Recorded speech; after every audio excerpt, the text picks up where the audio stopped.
What is it about baseball that inspires us to dream? With the century coming to a close, we again come back to baseball, the great American game.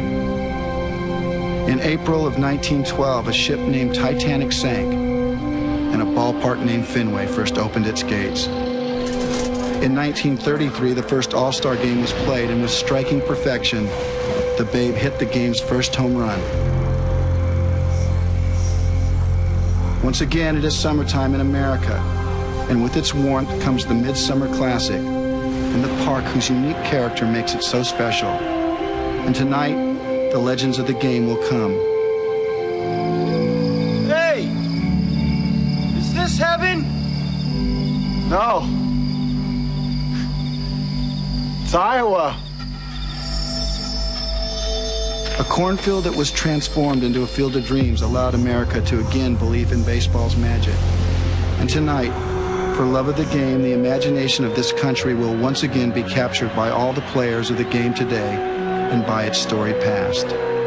It's the American League and the National League playing in the All-Star Game, a game between baseball's best.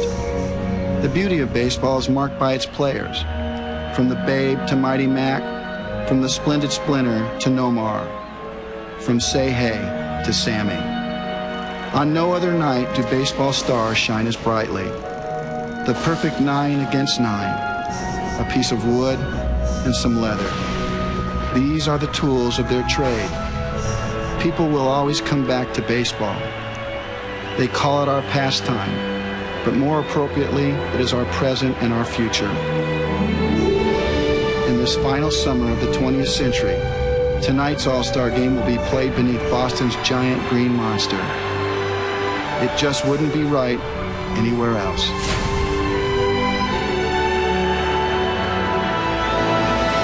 Ladies and gentlemen, in celebration of this, the last All-Star Game of the 20th century, we now present the greatest collection of baseball talent ever gathered on one ballpark field.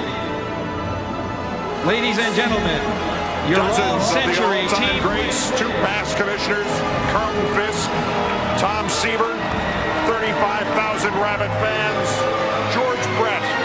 Tonight, the unending thread of baseball of the 20th century, Rollie Fingers, Joe Morgan. That thread tied off neatly in what amounts to an all-time All-Star Game. Good evening from Fenway Park as the chills run through every body in this house. This is the Blockbuster All-Star pregame show alongside Steve Lyons. I'm Keith Olbermann, and we are now multiplying it by many times. A great game in a big place to have it with an epic moment here. Keith, I played in this town, and when you play well in front of these fans, they are the best fans in the country. When you play poorly in front of them, they are the most knowledgeable fans in the country. The thing that they know most painfully is the fact that they have not been able to cheer for a winner for 80 years. They are waiting for great baseball, and that's what we're giving them tonight with the best that baseball has to offer. The thing that I'm waiting for, their own son here, Nomar Garciaparra. The torch has been passed from Mo Vaughn. When he runs onto this field, the place will go crazy. They appreciate great baseball. That's what he's going to give them tonight. Nomar is the man of the moment for Fenway Park, but most of the lore of this place, most of the nostalgia relates to one man, Ted Williams. He is surprisingly unsentimental about this ballpark and about his own era, except for 2 men who he considers the best of all time.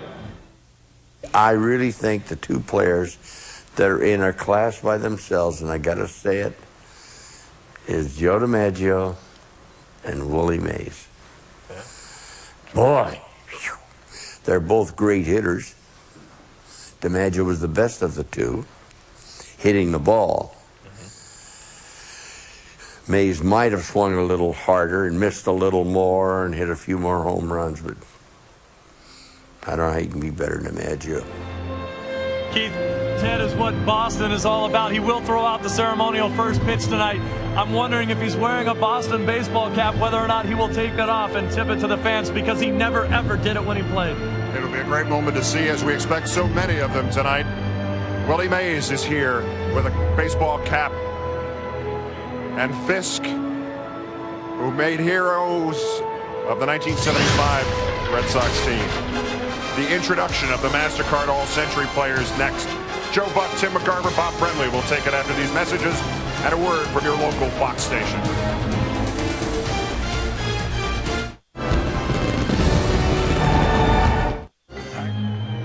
Welcome back to the Blockbuster Video All-Star Pregame Show, brought to you by Blockbuster Video. And welcome back to Fenway Park. Welcome back to a very special Midsummer Classic. I'm Joe Buck, joined by my partners Tim McCarver and Bob Brenly. We'll get to our game tonight in just a moment, but right now to introduce some of the all-century baseball stars to you, we take you now down to Academy Award-winning actor, director, and baseball fan, Kevin Costner. I'm honored to be a part of this great gathering.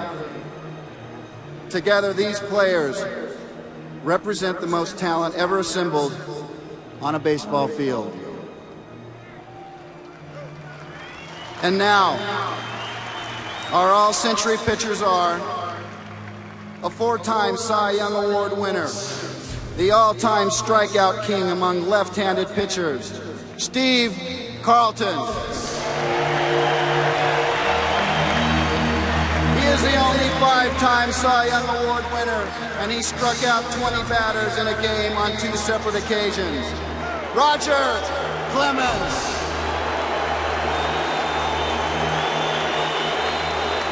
One of the game's most dominant closers. He won both the Cy Young and MVP awards in 1990. Dennis Eckersley.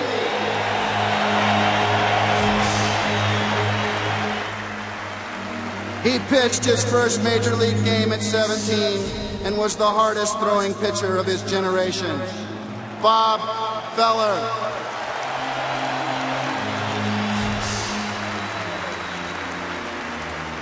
The first modern-day relief ace who saved 6 World Series games for the Oakland A's in the early 1970s.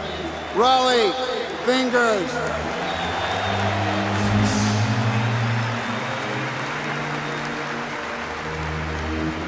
He exemplified competitiveness and consistency and won 7 straight World Series games for the St. Louis Cardinals. Bob Gibson.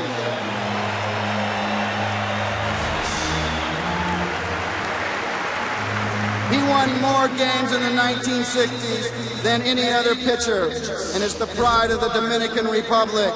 Juan Marichal.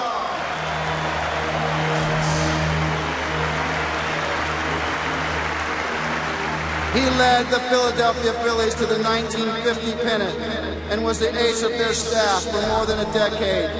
Robin Roberts.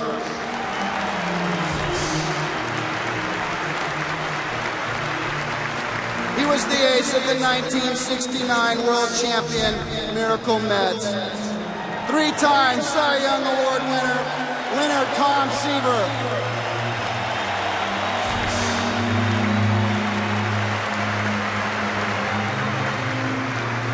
Won 20 or more games 13 times and is the winningest left-handed pitcher in baseball history. Warren Spahn.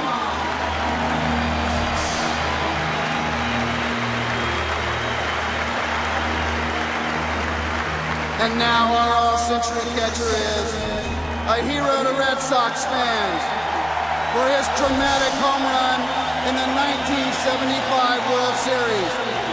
He holds the all-time record for games caught. Carlton Fisk.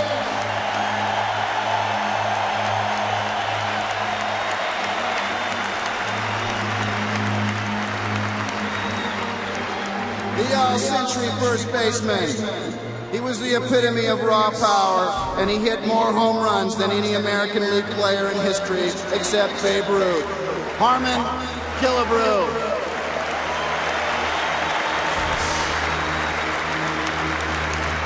One of the game's most consistent switch hitters, he is one of only 3 players with more than 500 home runs and 3,000 hits. Eddie Murray.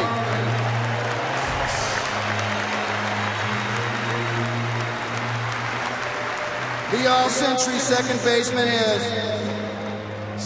this all-time record holder for home runs and games played at second base, won back-to-back MVP awards in 1975 and 1976 as a member of the Cincinnati's Big Red Machine.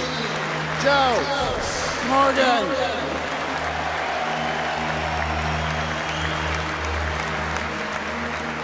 The all-century third baseman here tonight, the only player in Major League history to win batting titles in 3 decades. He led the Kansas City Royals to their only World Series championship in 1985. 1999 Hall of Fame inductee, George Brett.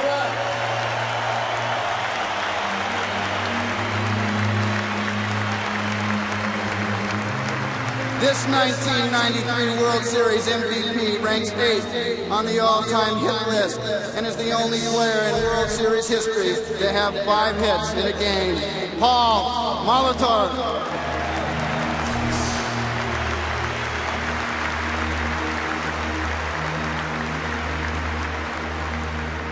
A clutch hitter who set the modern-day standard for defensive excellence by which all third basemen are judged. 16-time Gold Glove winner, Brooks Robinson.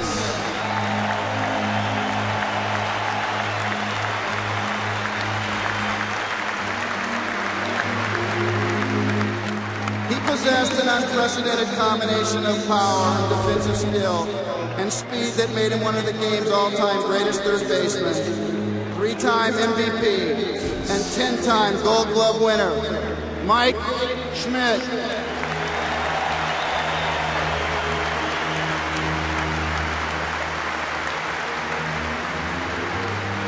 And now our all-century shortstop. He delighted Cub fans with his 512 home runs, steady fielding, and cheerful approach to the game. 2-time most valuable player, Ernie Banks.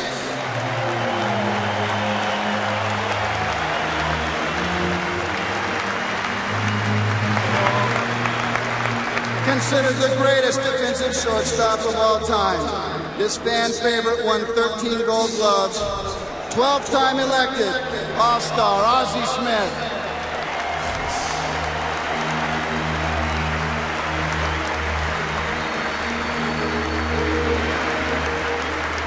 He collected more hits in the 1980s than any other player and won the most valuable player in 2 different positions. 1999 Hall of Fame inductee, Robin Yount.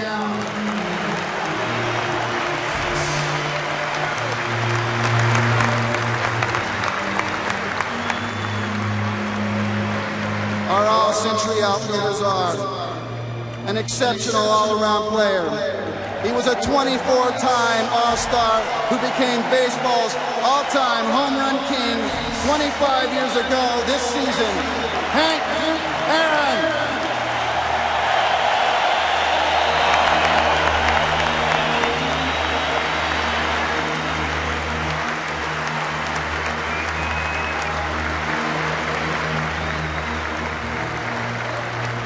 A devastating force on the base paths. He was the best base stealer of his time and one of the greatest in history. Lou Brock.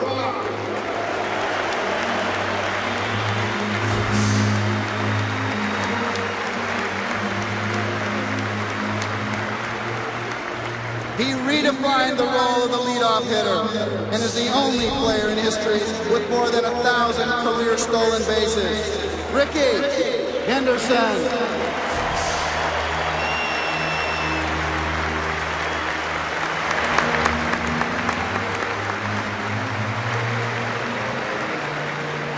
Known as Mr. October for his World Series heroics in New York and Oakland, he was one of baseball's premier power hitters and clutch players.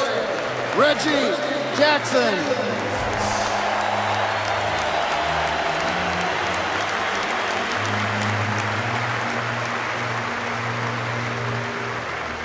This 10-time Gold Glove winner, an 18-time All-Star from the Detroit Tigers, was one of the most durable and consistent players of his time, Al Kaline.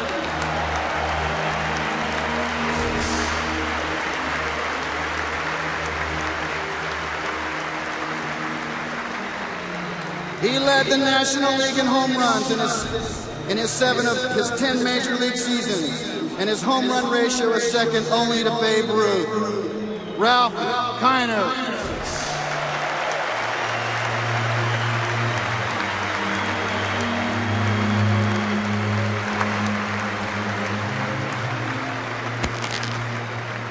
The Giants say hey kiss. He played in 24 All-Star games, 4 World Series, and he won 11 Gold Gloves for his electrifying play in center field. Willie Mays.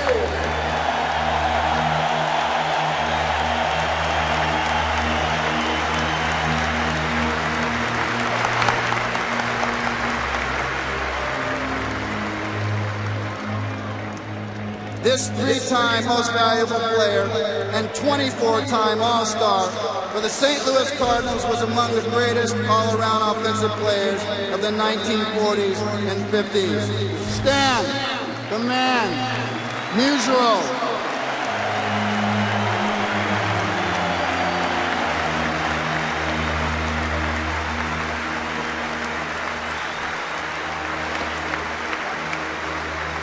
The only man ever to be named Most Valuable Player in both leagues. He won the Triple Crown in 1966 and went on to manage the Indians, Giants, and Orioles. Frank Robinson.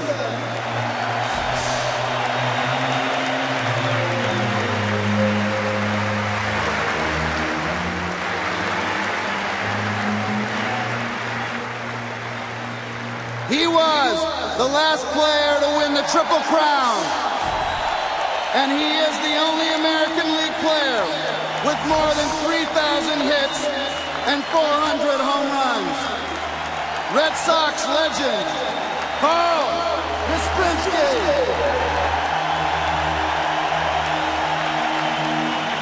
Ladies and gentlemen, your all-century players.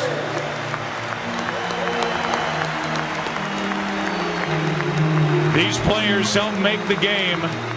This game helped make these men. Smiling like little leaguers on a special night here in Boston. One very special introduction to come. But right now, let's go to public address announcer Ed Brickley. Ladies and gentlemen, boys and girls, now let's meet the 1999 National and American League All-Stars.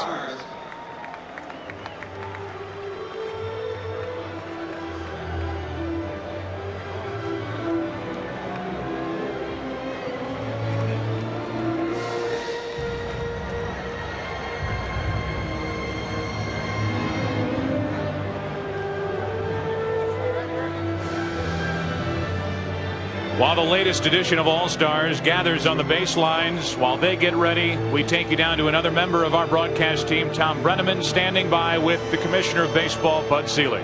Joe, thank you very much. And Commissioner Selig, the magical moments here when the introduction of the 41 living legends, and now you have the fate of trying to decide whittling that list down for the all-century team. How are you going to do that? Well, we've compiled a list from the experts. We've down to 100 players. Now the fans are going to vote into September. We've done it by position. It's going to be tough, but I have faith that fans will do it, and it's so exciting. I can't tell you how emotional this whole day has been for those of us who love the history of the game, and to see these people here and understand what they've done for baseball and in every way. This has been just a remarkable experience. And now we'll vote to see who the top 25 are, and Tom, to make sure that everything, if there are any inequities, we're going to add 5 players later on, so there'll be 30.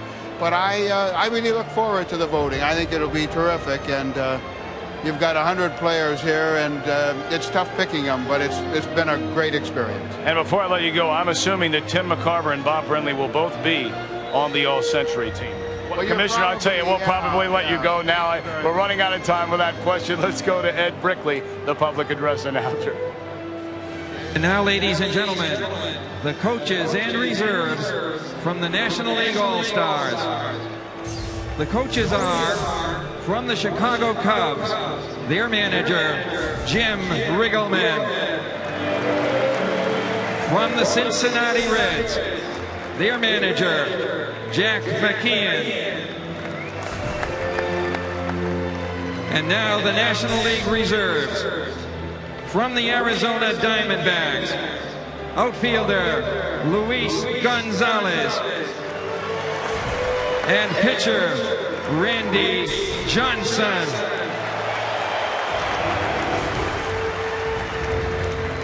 From the Atlanta Braves, outfielder Brian Jordan and pitcher Kevin Millwood.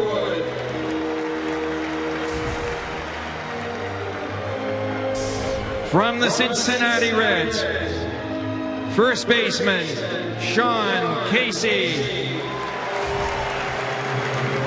and pitcher Scott Williamson.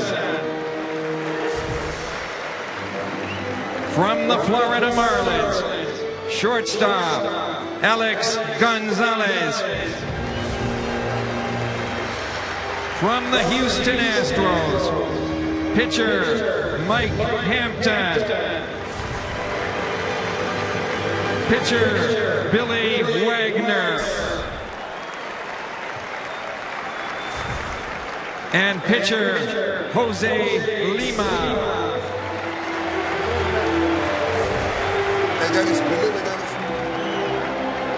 From the Los Angeles Dodgers, outfielder Gary Sheffield. From the Milwaukee Brewers, catcher Dave Nilsson.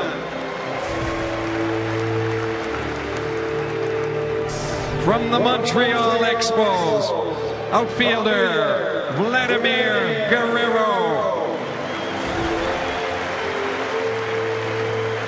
From the Philadelphia Phillies, catcher Mike Lieberthal. And pitcher Paul Bird.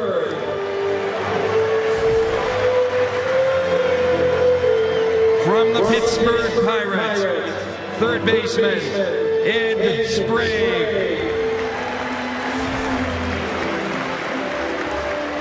From the St. Louis Cardinals, pitcher Kent Bottenfield.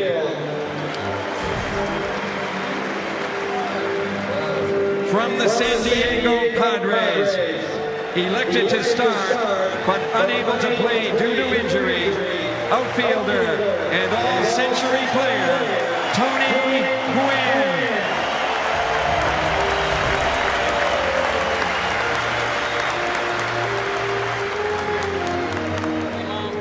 Pitcher Andy Ashby. And pitcher Trevor Hoffman.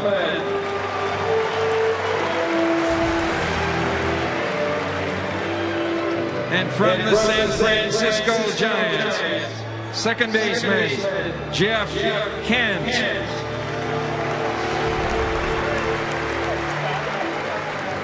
And now, let's meet the coaches and reserves from the American League All-Stars.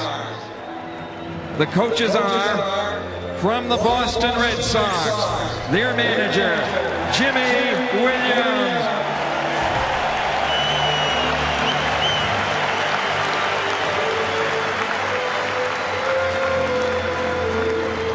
And from the Chicago White Sox, their manager, Jerry Manuel. And now, the American League All-Star Reserves.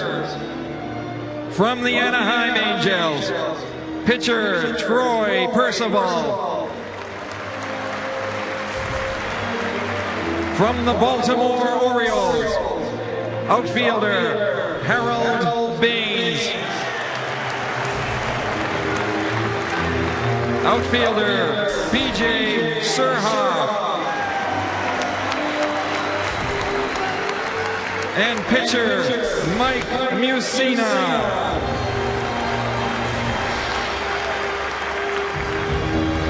And from the Boston Red Sox, second baseman, Jose Offerman.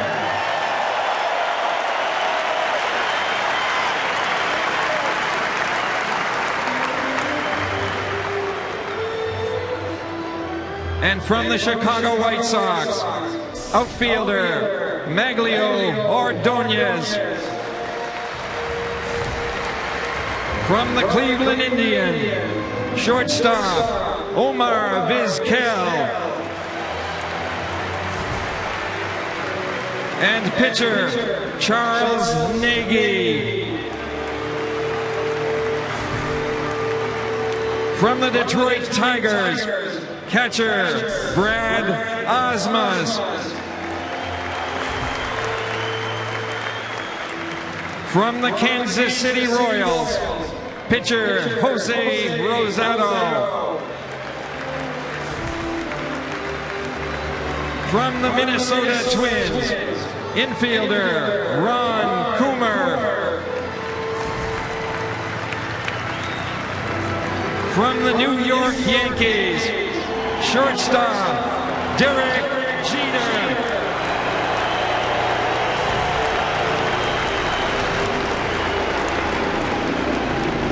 Pitcher, David Cone. And outfielder, Bernie Williams.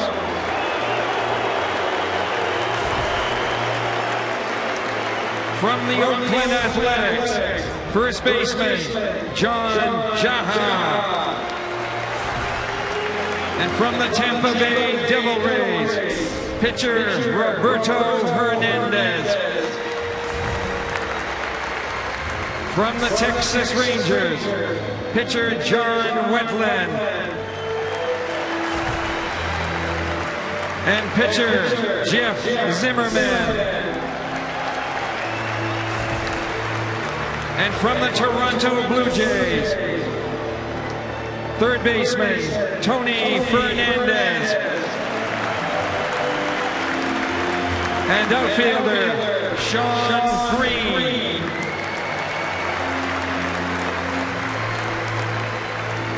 And now, ladies and gentlemen, the manager and starting lineup for the National League. From the San Diego Padres, manager Bruce Bochy.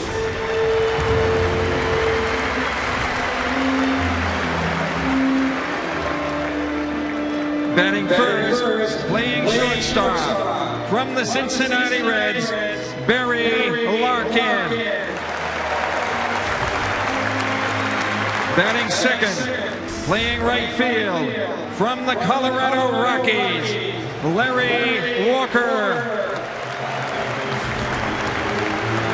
Batting third, playing center field, from the Chicago Cubs, Sammy Sosa.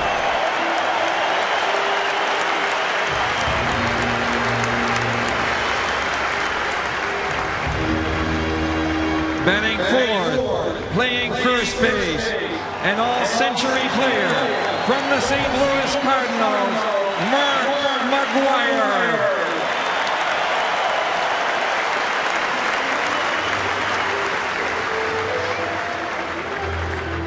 Batting fifth, playing third base, from the Arizona Diamondbacks, Matt Williams. Batting sixth, the designated hitter, from the Houston Astros, Jeff Bagwell. Batting seventh, the catcher, from the New York Mets, Mike Piazza.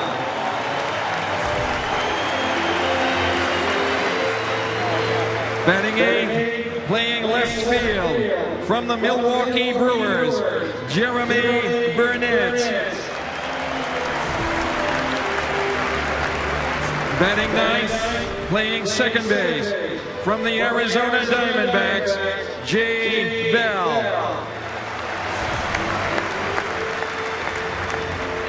And tonight's starting pitcher, warming up in the bullpen, from the Philadelphia Phillies, Curt Schilling.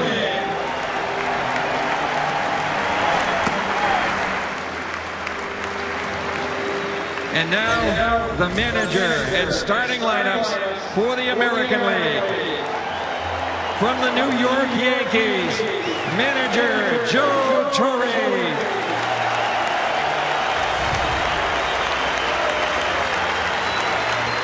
And now tonight's starting lineup. Batting first, playing left field, from the Cleveland Indians, Kenny Lofton. Batting second, playing shortstop, from the Boston Red Sox, Nomar Garcia-Parra.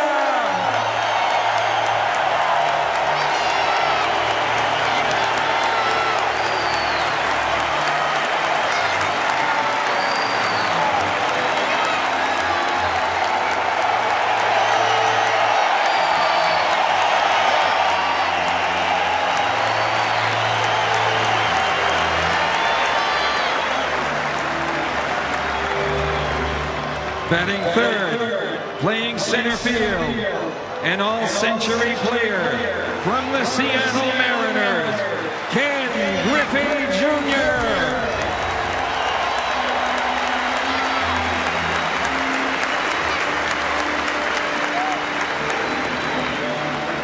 Batting fourth, playing right field, from the Cleveland Indians, Manny Ramirez. Batting fifth, playing first base, from the Cleveland Indians, Jim Thome.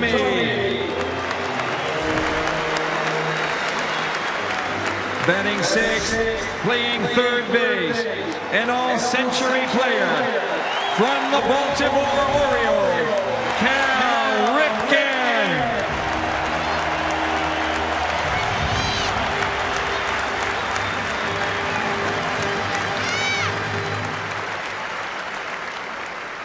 Batting seventh, the designated hitter, from the Texas Rangers, Rafael Palmeiro. Batting eighth, the catcher, from the Texas Rangers, Ivan Rodriguez.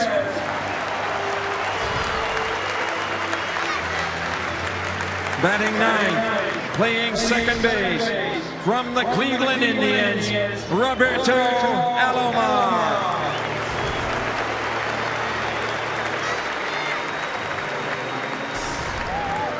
And pitching for the American League, warming up in the bullpen, from the Boston Red Sox, Pedro Martinez.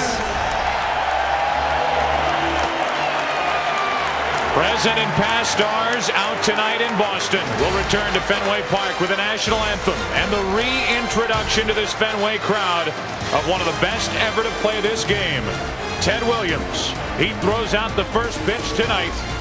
Back to Boston after these messages.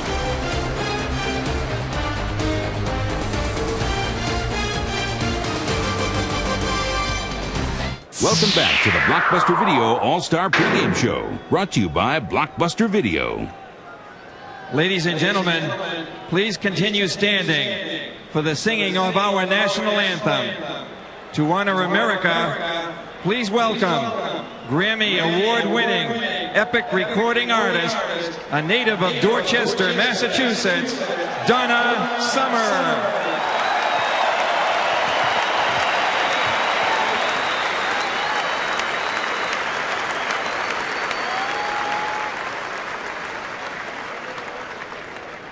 Oh, say, can you see by the dawn's early light what so proudly we hailed at the twilight's last gleaming, whose broad stripes and bright stars through the perilous fight o'er the ramparts we watched were so gallantly streaming, and the rockets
Sox uniform for 22 years.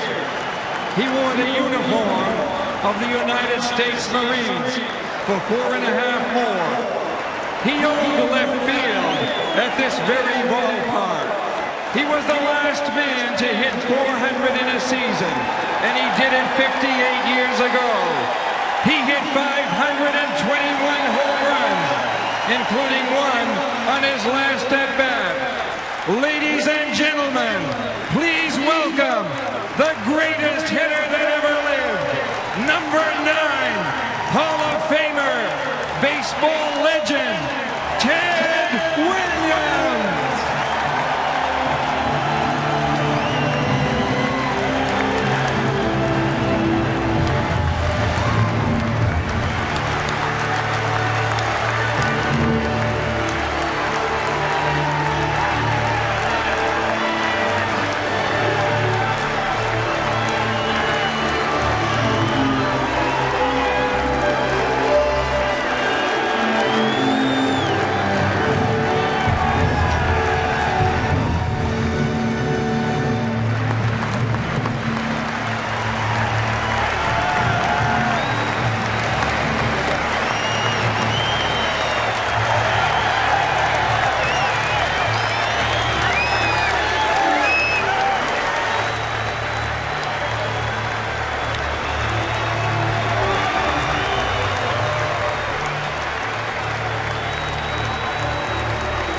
Well, you know what, I told Bonky that, and I told Mattingly that.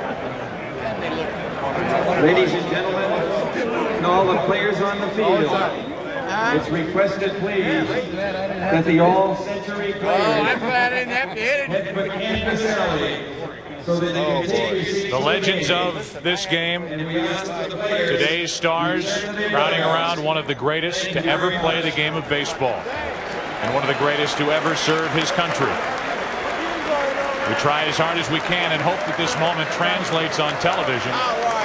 The feelings that we're getting here at Fenway Park at this 70th Midsummer Classic. In just a moment, Ted Williams, my man right here. You're going to be everybody. Will throw out tonight's ceremonial first pitch. Sorry I missed your party, Joe, Bob, do you find yourself asking, can't this go on forever, to nobody in particular? I personally hope it does, because I don't know if I can speak. What a moment. Watch somebody like Mike Piazza, who Ted Williams told at a very young age when he was 16, when he was introduced to him, that you will be a major leaguer after seeing his swing. Ted Williams was right, and here tonight, Mike Piazza on hand to help celebrate one of the game's greatest players of all time. He is a star among stars, and on a night like this, that's saying a lot. Whacking Mark McGwire on the left shoulder.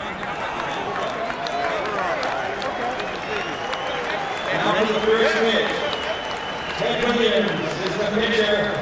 Carlton Fisk is the catcher.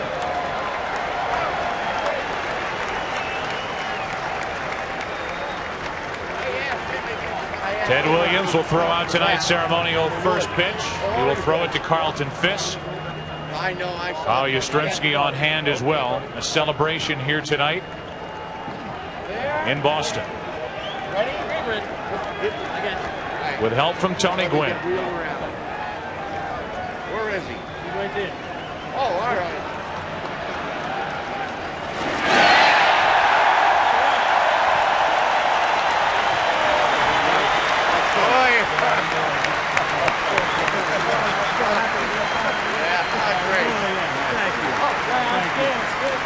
Congratulations to Ted Williams. Congratulations to the game of baseball. Here tonight, a wonderful July night in Boston. Cool evening, fall-like atmosphere, and a moment that none of us will probably ever forget. We'll come back with the first pitch. The best the American League has to offer against the best the National League has to offer in a moment.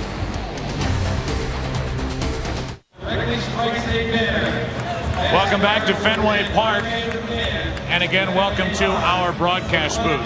I'm Joe Buck, joined by my partners here tonight, Tim McCarver, Bob Brenly. A big build-up to tonight's game, well worth every minute. Tim McCarver, I can't help but ask you, as we sat up here watching, you were so involved with at least two of those guys' careers, Steve Carlton, Bob Gibson. What touched you while you watched them being introduced here tonight? Just a ton of memories, most all of them good, about Bob Gibson's 67 series here against the Boston Red Sox, and the remarkable career of Steve Carlton, the winner of 329 games.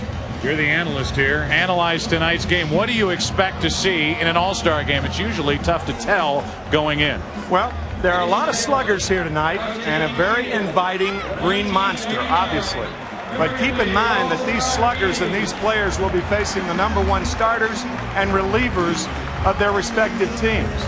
Also, since 1933, the first year of the All-Star game, the composite average is only 246. So expect to see, in my opinion, a low-scoring ball game. Which would be contrary to everything we've seen during the 1999 season. We've seen a lot of first-timers around here, and you watch these major leaguers walk around here like little kids. Well, 24 first-time All-Stars this year, 7 in the American League, 17 in the National League.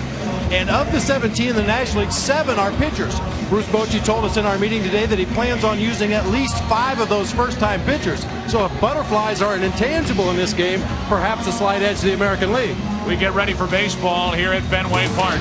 Hometown starter Pedro Martinez getting ready to go in the shadow of the Green Monster. Baseball after this. What a perfect way to wind down this millennium with an all-star game here at Fenway Park. Built in 1912. First pitch, a blazing fastball that misses up and away from hometown starter Pedro Martinez, a 15-game winner, the only 15-game winner in the major leagues to this point. 1 ball, no strikes on Barry Larkin. Larkin involved in his 10th All-Star game, and he's going to have to crank it up another notch to catch up with that fastball from Martinez. 1 ball, 1 strike. And then when hitters decide to crank it up, Martinez throws the changeup like that. Missing low and away, 2 balls and a strike. And it's just not an average changeup. It's probably the best changeup of any pitcher in the major leagues today. On 2-1, Larkin took it over the outside corner. 2 balls, 2 strikes. From mid-80s to mid-90s on that fastball, and you look at the 15-game winner with that league-leading ERA of 2.10. 3 complete games for Pedro Martinez. Larkin way late, still 2-2. You see the scouting report on Pedro Martinez. Great movement on the fastball. We've seen that already. Works both sides of the plate. We've seen the great changeup with the arm action. He also has a curveball. I mean, this is not fair. A guy with 3 top shelf pitches at his disposal. Still 2-2. Leadoff hitter Barry Larkin. That'll get out of play to keep it 2 balls, 2 strikes as Pedro cranks it up to 97 miles per hour. Larry Walker will follow, and then Sammy Sosa. As this crowd settles in on what has already been an emotional night here at Fenway Park. Again, the 2-2 to Larkin leading off and spoiling a nasty pitch to stay up there. Well, National League pitchers are familiar with this particular action from Barry Larkin, falling behind in the count, fouling off a lot of tough pitches, staying alive, hoping that pitcher makes a mistake. Here's Bochy, a quick look at the manager for the National League, looking at a 35-year-old shortstop in Barry Larkin that's still one of the game's best. Got him with a changeup and a good start for Pedro Martinez in the American League.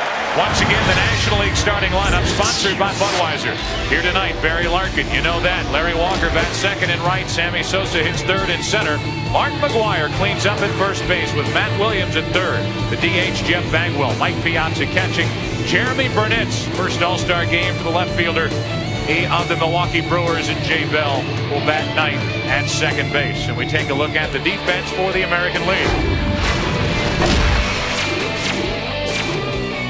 Kenny Lofton in left field. Ken Griffey Jr., the center fielder. Manny Ramirez in right. Cal Ripken Jr. at third. Nomar Garciaparra at shortstop, the local favorite. Roberto Alomar at second. Jim Thome and Ivan Rodriguez behind the plate. Pretty good ball club. Not too bad. No. Larry Walker takes a strike from Pedro Martinez. 1 out, nobody on the first inning, and that's strike 2 on Larry Walker. Larry Walker, the MVP in the National League in 1997, last year's batting champion in the National League. 32-year-old outfielder. He stands in hitting .382, best average in the major leagues at this point. 1 ball, 2 strikes.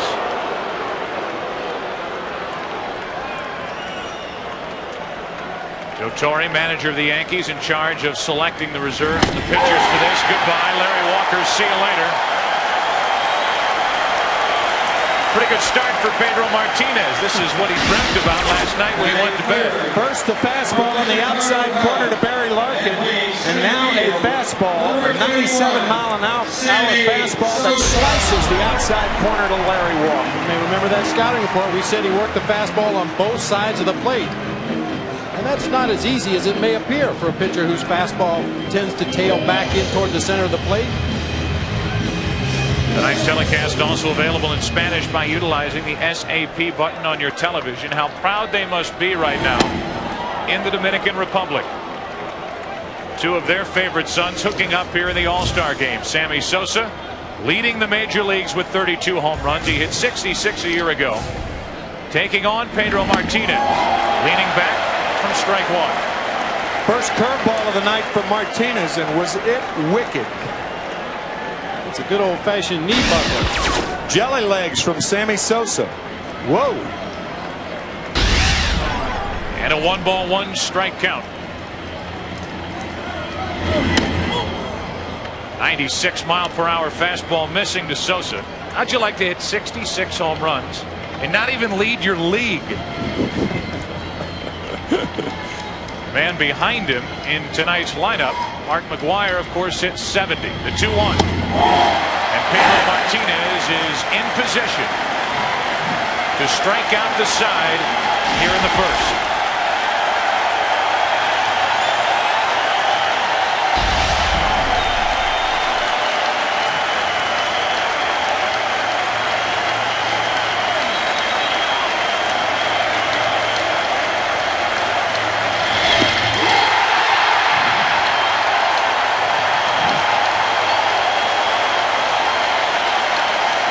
Martinez used to pitch for the Montreal Expos. How many National League hitters are thinking right now, boy, I'm glad he's gone. We'll talk about the history of Fenway Park as we go along here this evening. Curt Schilling is on the mound for the National League. Another look at the American League starting lineup sponsored by Budweiser. The American League leads it off with Kenny Lofton in left field. Nomar Garciaparra, the shortstop here in Boston. Then Ken Griffey Jr. hits third. Manny Ramirez has 96 RBIs. He cleans up in right with Jim Thome at first. Cal Ripken Jr. at third. The DH is Rafael Palmeiro.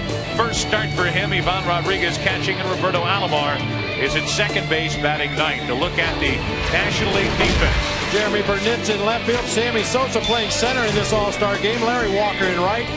Matt Williams, Barry Larkin, Jay Bell, Mark McGwire around the infield. Curt Schilling pitching, and Mike Piazza behind the plate. And those two will try to figure a way to retire Kenny Lofton to start the bottom of the first, and that's not a bad start. A blazing fastball for strike one. The numbers for Kenny Lofton, 1999.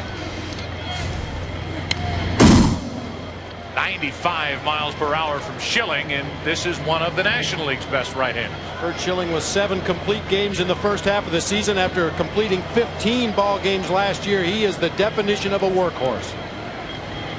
Third All-Star game for Curt Schilling, his first start on 0-2. Lofton a late swing. And we look at the scouting report for Curt Schilling. Over 300 strikeouts the last 2 years. That's each year. Premier power guy, heavy fastball, a hard cutter, similar to a slider. Still goes to late breaking splitter with 2 strikes like that.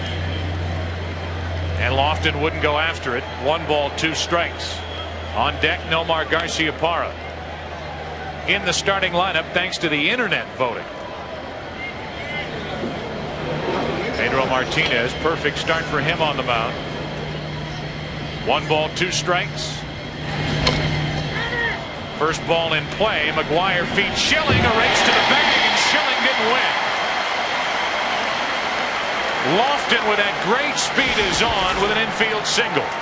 That's the advantage of the American League over the National League, the speed of the American League, and look for them to use that speed once they get on. But Kenny Lofton beating Schilling to the bag. Those are the kind of plays that you may see mistakes on throughout an All-Star game because you have guys who don't play together all year long. That's a routine play for a pitcher and a first baseman who have played together all season long. Big ovation for Garciaparra. Talked about the internet voting. Final week of voting as you look at Derek Jeter. Garciaparra was down by about 30,000 votes. They tabulated the internet votes as he goes up there ripping. And he ends up winning that shortstop position for this All-Star game by 20,000 votes over Derek Jeter. And it was no surprise to any of us the way Derek Jeter handled that situation very well and was happy. At least this is what he said, that Garciaparra ended up the starter here in his home ballpark, and I think he means it. I think he means it as well. Both outstanding shortstops, no question about it. Either guy could have started this ball game, and you wouldn't have gotten too many complaints outside of their home ballparks. Lofton is running, and Garciaparra hits it into deep right. Walker back to get it. Nice running catch, and back to first as Lofton one away. This is the first game that Garciaparra has played in almost 2 weeks. Downing the day off yesterday. Joe Torre telling us before the game he will play 2 innings. 1 at bat probably, but 2 innings, and then he will allow Garciaparra to go out to the field and then replace him with Derek Jeter, and Garciaparra will leave the field with the standing O like he deserves in this ballpark. This ballpark is the type ballpark that defines asymmetrical dimensions for a stadium. 1 on, 1 out. Ken Griffey Jr. stands in. He'll take a shot at that right field side or try to go the opposite way into left, a much shorter poke, but you have to get under it to get it over the green monster here at Fenway. That was a drive by Garciaparra that in most ballparks would have at least been to the wall. Lofton's running again, and Griffey fouls it away. Well, all these guys are all-stars on the field tonight, but some all-stars are more than all-stars. Ken Griffey Jr., 476 all-time all-star batting average. You see where he ranks on the all-time list. For the 7th time, Ken Griffey Jr., the leading vote getter in baseball, heading to the All-Star game. And for him, his 10th in his career, which is in some ways just getting started. 1 on, 1 out, and Griffey fouls it back here, strike 2. And Joe, you talked about lift. Nobody, with the possible exception of Mark McGwire, has the lift of Ken Griffey Jr. He starts high and ends high. Means he holds his hands way up, and even when he fouls the ball back, you can see that tremendous lift. There's more to a power hitter than just power. Lift, very, very important. Rather close over at first, and McGwire had to stretch to get that throw from Schilling. Still 1 and 2. Talk about a guy like Ken Griffey Jr., the youngest ever in the history of this game to get to 350 career home runs. That misses up. 2 balls, 2 strikes. Start stacking Griffey's numbers up against the best to ever play this game. And there he is, youngest to 350 home runs in 28 years, 308 days.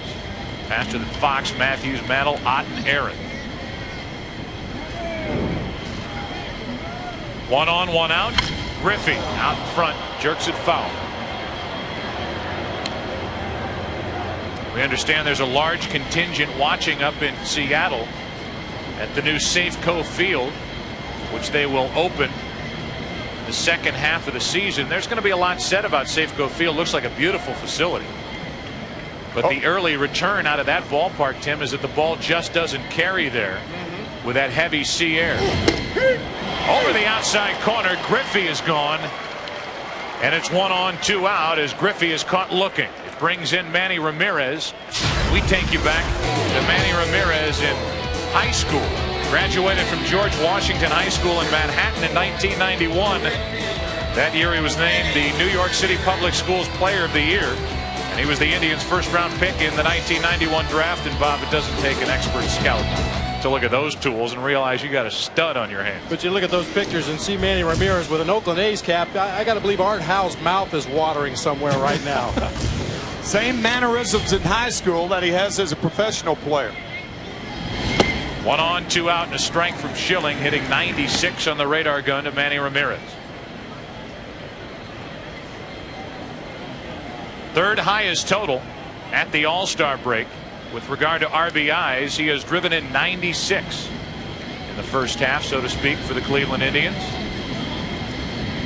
His teammate Kenny Lofton at first with 2 out, and another check on him.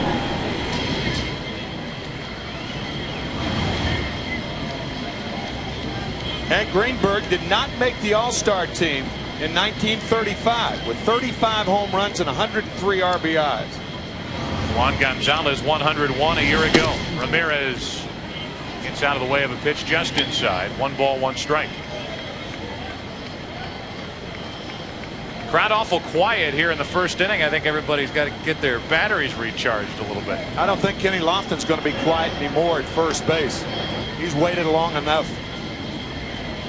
1 ball, 1 strike, and Ramirez takes ball 2. One thing about the running game is Ivan Rodriguez of the American League can neutralize the running game. Matter of fact, the National League has stolen only 2 bases off Rodriguez in the last 7 years. The American League had 5 stolen bases, a record in last year's All-Star game. At one time, the National League was considered the running league. They stole 23 out of 28 over an 11-year span, but Pudge has stopped that. There goes Lofton again. The throw by Piazza, too late. Stolen base for Kenny Lofton. Lofton in hand first. We saw Lou Brock when they introduced the legends. He would have never done this. And Jay Bell, the second baseman for the Arizona Diamondbacks, tries to drop a knee on Kenny Lofton. Very close there. You'll watch him come down with the left knee trying to block second base, much like a catcher blocking the plate. Lofton on the bag there and called safe at second base. That's one thing you'd never do if a runner goes in feet first. Never put that knee down there. Wouldn't bring it back up in the same condition. 3 balls and a strike now on Ramirez. Guy who drives in 96 runs in the first half of the season. Used to this type setting. A runner at second, 2 out, and he takes a borderline pitch for a strike. 3 balls, 2 strikes. Another Indian. Jim Thome waiting on deck. Later on in the lineup, Roberto Alomar batting 9th. It's like an Indians road game here at Fenway. From catcher cam, the mask of Mike Piazza reaching up to get that pitch to Ramirez and a 2-out walk.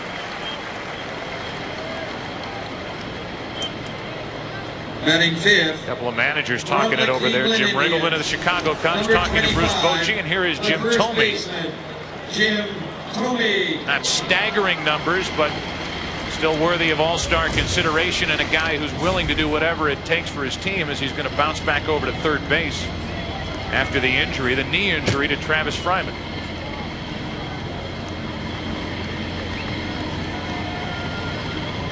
Thome with 2 on, 2 out. You got Kenny Lofton at second of the Indians, Manny Ramirez at first of the Indians, and Thome trying to bring them home. And it was the Cleveland Indians last year that ended the Red Sox season with a win in this ballpark on the road. Dangerous at bat for Schilling here. Thome, a good high fastball hitter. Into center field, a base hit. That'll bring Lofton to the plate. The American League is out in front as the Cleveland Indians combine for a first-inning run here at Fenway. A hit by Lofton, a walk to Ramirez, and the 2-out RBI single by Thome. That was a high fastball, Bob. Right down the pipe. Didn't hit it crisply, but good enough. Well, Thome is not your traditional sweet swinging left-hander. You can see from that stroke right there. He just opens up and lifts and tries to murder the ball. That time got the top part of the fastball, lined it into center field. Now on the toe of his left foot and the heel of his right foot. That brings in Cal Ripken Jr. For Cal, his 17th All-Star game as he lines a base hit into right field. Here comes Ramirez. It's kicked in right by Walker. It's 2-0 American League. First pitch swinging, and Ripken gets an RBI single to right.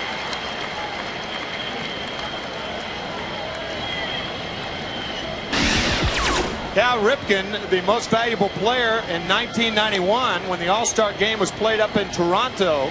Ball bobbled momentarily by Larry Walker. Probably would have been a play at the plate had Larry come up with it cleanly. That figures to be the plan of attack for both offenses in this ball game. Attack these pitchers early in the count. Don't let them get to those devastating out pitches. In Schilling's case, the split finger. In Martinez's case, the changeup. The designated hitter. And here's Rafael Palmeiro, who gets a chance to start in the All-Star game for the first time, and you see those numbers, which are overwhelming. A .355 average, 22 home runs, 76 RBIs. He's in his mid-30s, and he's getting better. He's been one of the most consistent hitters baseball has had during the decade of the 90s. Joe Torre with the selection of Rafael Palmeiro when Jose Canseco could not make it. Undergoing back surgery for a bulging disc. He needed a DH, and who better to call on and give this guy finally a chance to start. Harold Baines was added to the American League roster, and Palmeiro inserted in the designated hitter role. 1 ball, 1 strike from Schilling. Reaching for it, McGuire makes the play, and the easy put out at first, but damage is done. 2 runs for the American League. Mark McGuire will lead off in the second for the National League. Back to work, Pedro Martinez.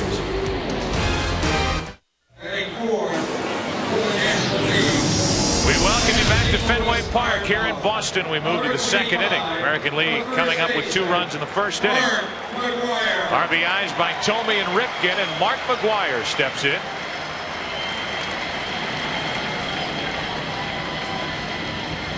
Single season home run king takes a breaking ball low and away for ball 1. 28 home runs at this year's break. A year ago he had 37 at this point. Little flinch there. 1 ball, 1 strike. Another breaking ball to Mark McGuire. Pedro Martinez striking out 3 in the first inning, the first time ever that the first 3 hitters have gone down on strikes to open an All-Star game. Wow. Well, stay tuned. Pedro doesn't look like he's losing anything. 4 in a row. And as Matt Williams walks to the plate, we take you back to 1934. Carl Hubbell of the New York Giants struck out Babe Ruth, Lou Gehrig, Jimmy Fox, Al Simmons, and Joe Cronin in order in the first 2 innings of the 1934 All-Star game.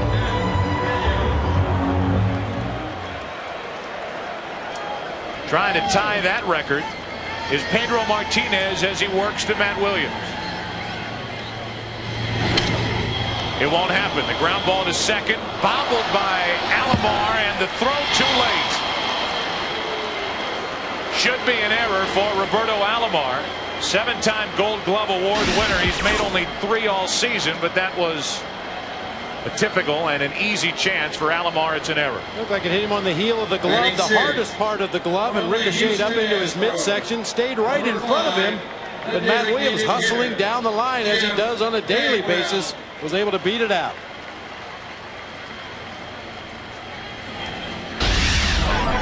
Obviously atypical. Anytime a guy makes an error on a play like that in an All-Star game, it's atypical. But Roberto Alomar is as sure-handed a second baseman as this game has.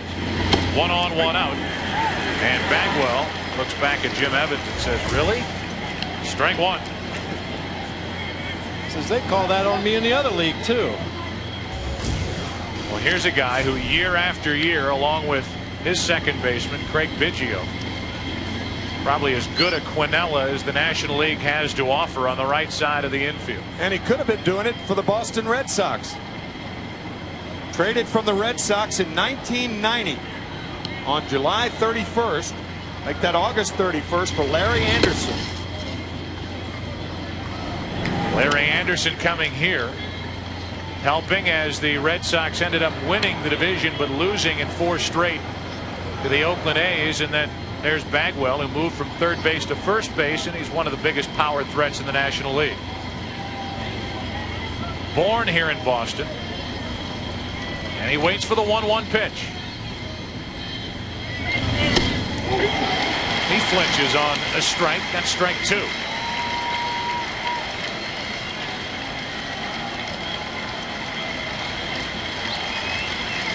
Back in '89, the 4th round selection of the Red Sox, last played here in a competitive game in a college all-star game. Set up at a ball and 2 strikes. 2-2.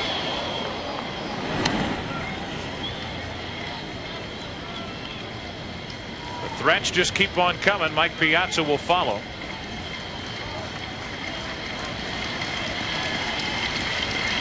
One on, 1 out. 2-0 American League here in the second. Throw down to first, and Williams just gets back. Nobody does it better than that man behind the plate, Pudge Rodriguez. Quick feet, strong arm. Matt Williams back ahead of the tag by Jim Thome. That is a lethal combination, by the way, for base runners. Quick feet, strong throwing arm. 3 balls, 2 strikes on Bagwell. Runner goes, swing and a miss, struck him out, throw down. Williams is gone, strike him out, throw him out, double play. And Martinez has faced the minimum through 2. Ivan Rodriguez, 7-time Gold Glove Award winner. He just gunned down Matt Williams. And you look at what he brings to the All-Star game. It's already been said, quick feet, great arm. The American League uses those feet and that arm after an inning and a half, 2-0 American League. The 1999 All-Star Game on Fox is brought to you by Blockbuster Video, where you'll find more copies of new releases. Blockbuster Video. Go home happy.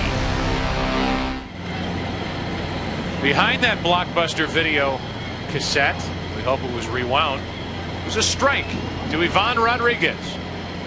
Starting the bottom of the second with Roberto Alomar and Kenny Lofton to follow. Schilling likely working his last inning here. With Ivan Rodriguez at the plate, we go back to his work behind the plate. Rodriguez getting the ball to the middle infielder so quickly. And a little wink right there. Matt Williams, got you. The one thing about Ivan Rodriguez is he plays so many games. He had 153 games 3 years ago, 150 for a catcher in the Texas Heat 2 years ago, and 145 last year.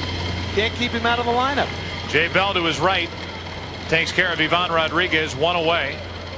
And with Roberto Alomar standing in, we go down to Steve Lyons. Steve. Hi, Joe. Thank you very much. It's Pedro Martinez. Pedro struck out 4 guys to start the All-Star game. That's never been done. And on top of that, you did it in front of the hometown fans. That's got to be incredible. Yeah, it gives me a great pleasure to do it in front of my fans in my home field. And believe me, I can't explain how happy I am today to just do that. You know, it's been a real long time since anybody won 30 games. You have 15 at the All-Star break. Can you even allow yourself to think about that mark? I don't really think about it. I mean, that'll put more pressure on myself, and I'm just thinking about the next start and taking one game at a time, and then let the rest happen on the field. I'm not really concerned about that I have the chances or that I might get it. Well, certainly you were pumped up for this one in front of the hometown fans. A couple pitches you threw up there, upwards of 98 miles an hour. That's getting it up there pretty good. Well, I got plenty of rest, so I guess that helps. So I guess the little extra rest that I got today 4 days. I didn't even throw on the side. It was just, this will be pretty much my side work, and then go get the next start. All right, Pedro, congratulations. Good luck in the second half. Let's go back to you guys up in the booth. All right, Steve, thank you very much. Roberto Alomar struck out as Curt Schilling retires the first 2, and we talk about Pedro Martinez. And he would have to be just about perfect, 7, Bob Brenly, in the second half if he's going to get 30 victories. Well, and he's been just about perfect in the first half of the season, but a lot to ask of a guy, Martinez, who has a history of running out of gas somewhat at the end of the season. It would take a near miracle for him to win 30 games this year. Denny McLain, the last to do it in 1968, won 31 games with Detroit as Kenny Lofton stands in. He singled, stolen a base, and scored a run. 2-0 American League here in the second. Big swing by Lofton, and the count 1 ball 1 strike.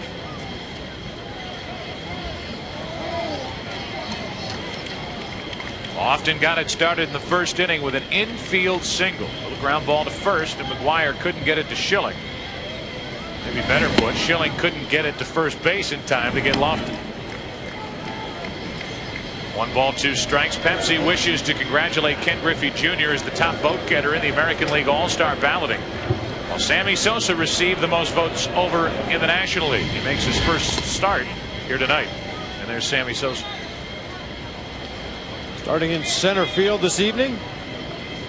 Not unusual in the All-Star game for guys to play somewhat out of position. Sammy's played some center field this year for the Cubs. 14 games. As a matter of fact, the National League does not have a regular center fielder voted in. Lofton strikes out, back-to-back strikeouts in the second inning for Schilling. He is likely finished. Back to Boston after this and a word from your local Fox station.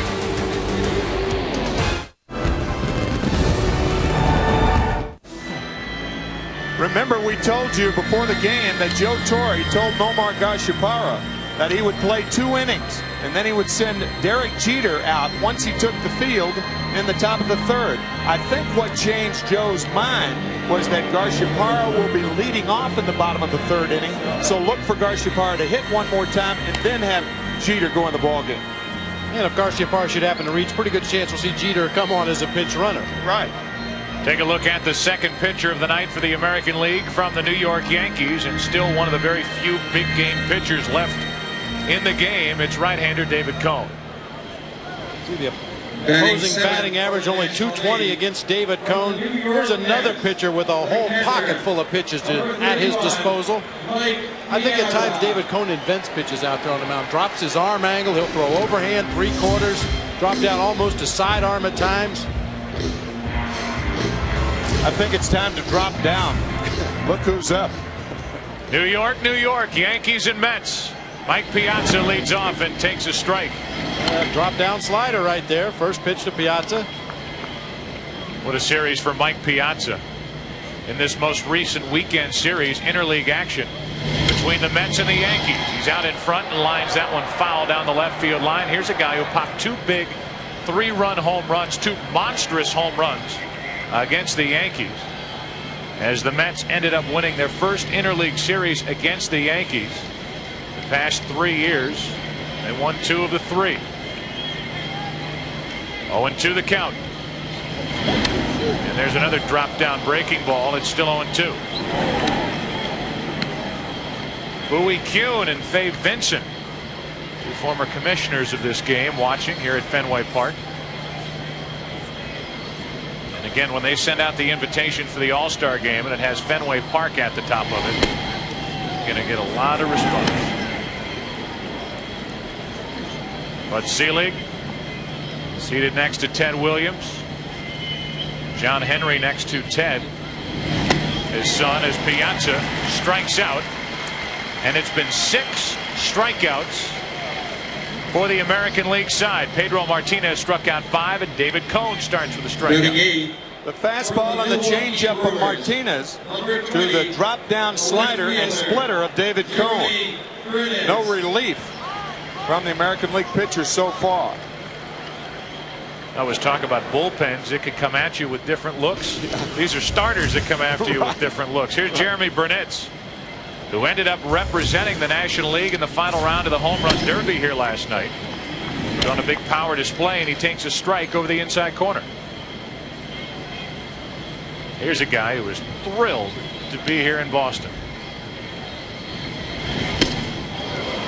Big swing, 0-2. You can say that about every swing that Jeremy Burnitz takes. He just does not get cheated at the plate. Chasing a bad pitch out of the strike zone right here. Always takes that big rip. Guy who hit 38 home runs last year. He fouls that one off to the left. I have seen almost all of David Cone's starts this year, and I have never at any time seen him face 2 hitters that throw as hard as he's throwing tonight. Talk about that little extra adrenaline you get in this ballpark in this game. 5-time All-Star is David Cone. He misses outside, and the count 1-2.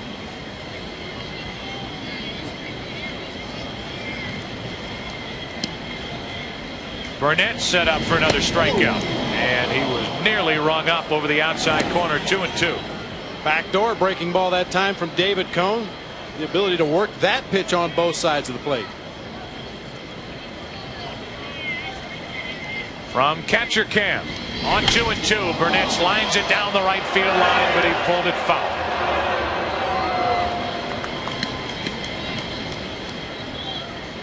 I would have to imagine the Cleveland Indians and John Hart, who has done such a terrific job putting that team together.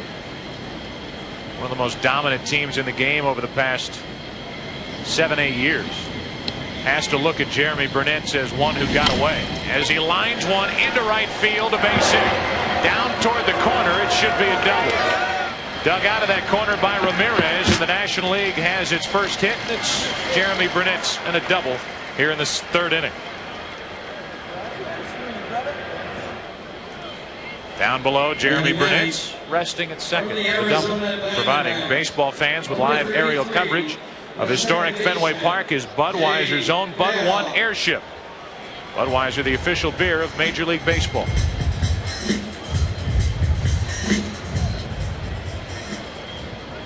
Number 9 hitter for the National League is Jay Bell. Longtime shortstop, first chance at second base, and he has really performed well. He's done an outstanding job making the transition across the middle infield, a career high in home runs with 24 already on the first half of the season. Trying to get the National League on the board here in the third inning. And his teammate Randy Johnson is ready to go out in the National League bullpen. He will be next.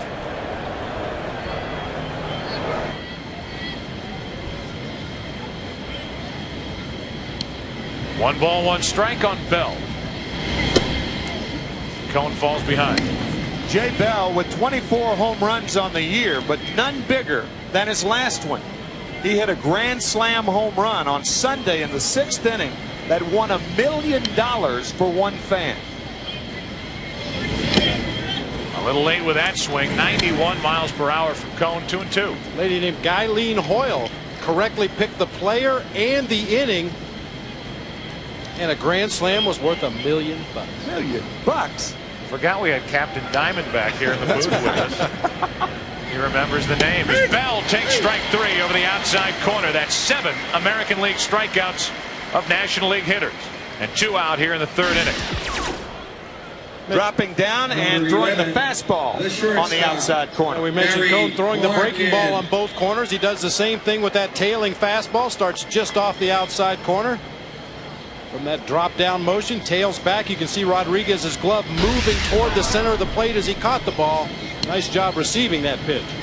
Back to the top of the order, and Barry Larkin, who takes a strike over that outside corner.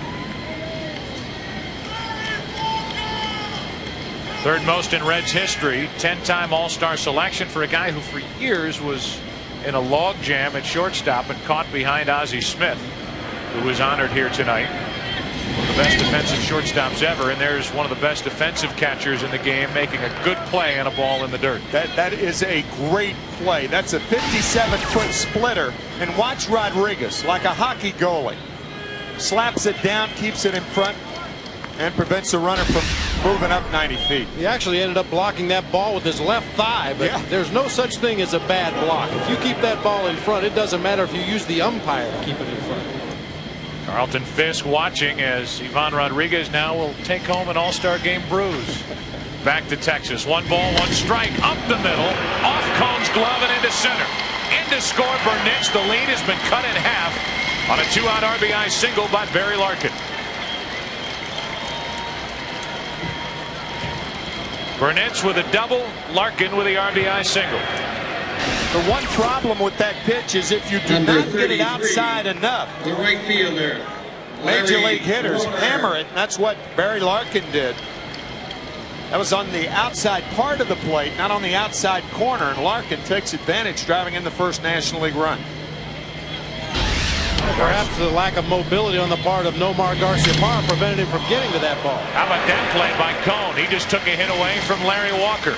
A strained left groin for Nomar Garciaparra. In there defensively, that ball went past him into center, and it's a 2-1 American League lead. Nomar Garciaparra will lead off the American League here in the third inning against just a tough luck left-hander. Yeah, tough luck lefty is absolutely right. Randy Johnson has been about as good as a pitcher can be his last 4 starts, and has absolutely nothing to show for it. He's had a no-hitter, a 1-hitter, and 2 2-hitters thrown against him, while his team has racked up a total of 5 base hits for him. He only struck out 54. Leads the league in strikeouts, opponent's batting average, ERA. Garciaparra, first pitch swinging, pops it into right center. Sammy Sosa wants it. 1 pitch, 1 out.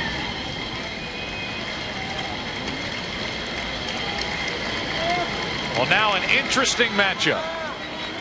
We're going to have Randy Johnson face his longtime teammate Ken Griffey Jr. here in the third inning, and you have to wonder every time you see Randy Johnson in an All-Star game facing a left-handed batter, somebody he has a history with, like Larry Walker a couple of years ago, you might get the old airmail over the hat. Larry Walker turned around and hit right-handed 2 years ago. Playing it straight, strike 1. A couple of guys that came up through the Montreal Expos organization. Larry Walker out in right field behind Randy Johnson. How does Junior swing at the first pitch? Given the history of Randy Johnson with John Kruk and Larry Walker, how do you go up there and swing at the first pitch? Johnson misses. 1 ball, 1 strike. I would think he'd be ready to hit the dirt just in case. I'll take 1 pitch just in case. Randy Johnson with that typical delivery where he just peeks over the edge of that glove. That's not the prettiest sight coming at you when you stand at the plate. 97 miles per hour, 2 balls and a strike. Yeah, you folks may have heard the term crafty left-hander. This is not a crafty left-hander. On 2-1, Griffey chops it off the plate for McGuire. Tricky little hop, 2 out. So no fun, no hijinks, no craziness, no tomfoolery. Not yet. 2 years ago in Cleveland, Randy Johnson's first pitch to Larry Walker prompted Walker to bat right-handed, at least temporarily. Eventually went back over to the other side of the batter's box. Walker drew a walk without ever taking the bat off his shoulder. Maybe the walk led to Randy Johnson rethinking this All-Star game. Buzz one over the head of a former friend. Former and current friend. He is a terrifying presence to left-handed batters. Just hands the ball to the catcher. The 0-1. 98. 1 ball, 1 strike. He's thrown complete games this season when he was hitting triple digits in the 9th inning. We've seen that 4-seam fastball in the upper 90s tonight. Killer slider with very late break. There goes an All-Star game bat, and it stays within the field of play, so thankfully nobody hit with that. You see the new third base coach for the New York Yankees, Willie Randolph, a representative. He'll give it back to Ramirez. Well, generally you see batters lose the bat on a Randy Johnson slider that breaks down and in, but that appeared to be a fastball over the heart of the plate. Ramirez just helicoptered that bat down into foul territory. Willie Randolph is taken over at third base. Jimmy Williams, the Boston manager, started over there. The honorary captain for the American League, Carlton Fisk, is across the way in the first base coach's box. Ramirez, high heat and good night. 99 miles per hour from the big unit. We go to the 4th inning in Boston. 2-1 American League. B.J. Surhoff of the Orioles takes over in left field. Kenny Lofton ends up in center. Another change in the outfield, but right now, what you talked about, Tim, Derek Jeter will take over at short for Garciaparra. Joe was, oh, that's a great moment right there. Joe Torre saying that he made the move with Jeter, and kidding Derek Jeter, he said the reason I'm doing this is so they'll boo you. Number 2, Derek Jeter. Jeter, now playing shortstop. A nice moment as Nomar Garciaparra ends up with 2 at-bats. He ends this All-Star game 0 for 2, gets a wink from Joe Torre. Sean Green is the new right fielder for the American League. We've got an outfield of Surhoff in left, Lofton in center, Sean Green in right, Jeter now at short. Those are the changes. David Cone back to the hill, and he takes on Sammy Sosa.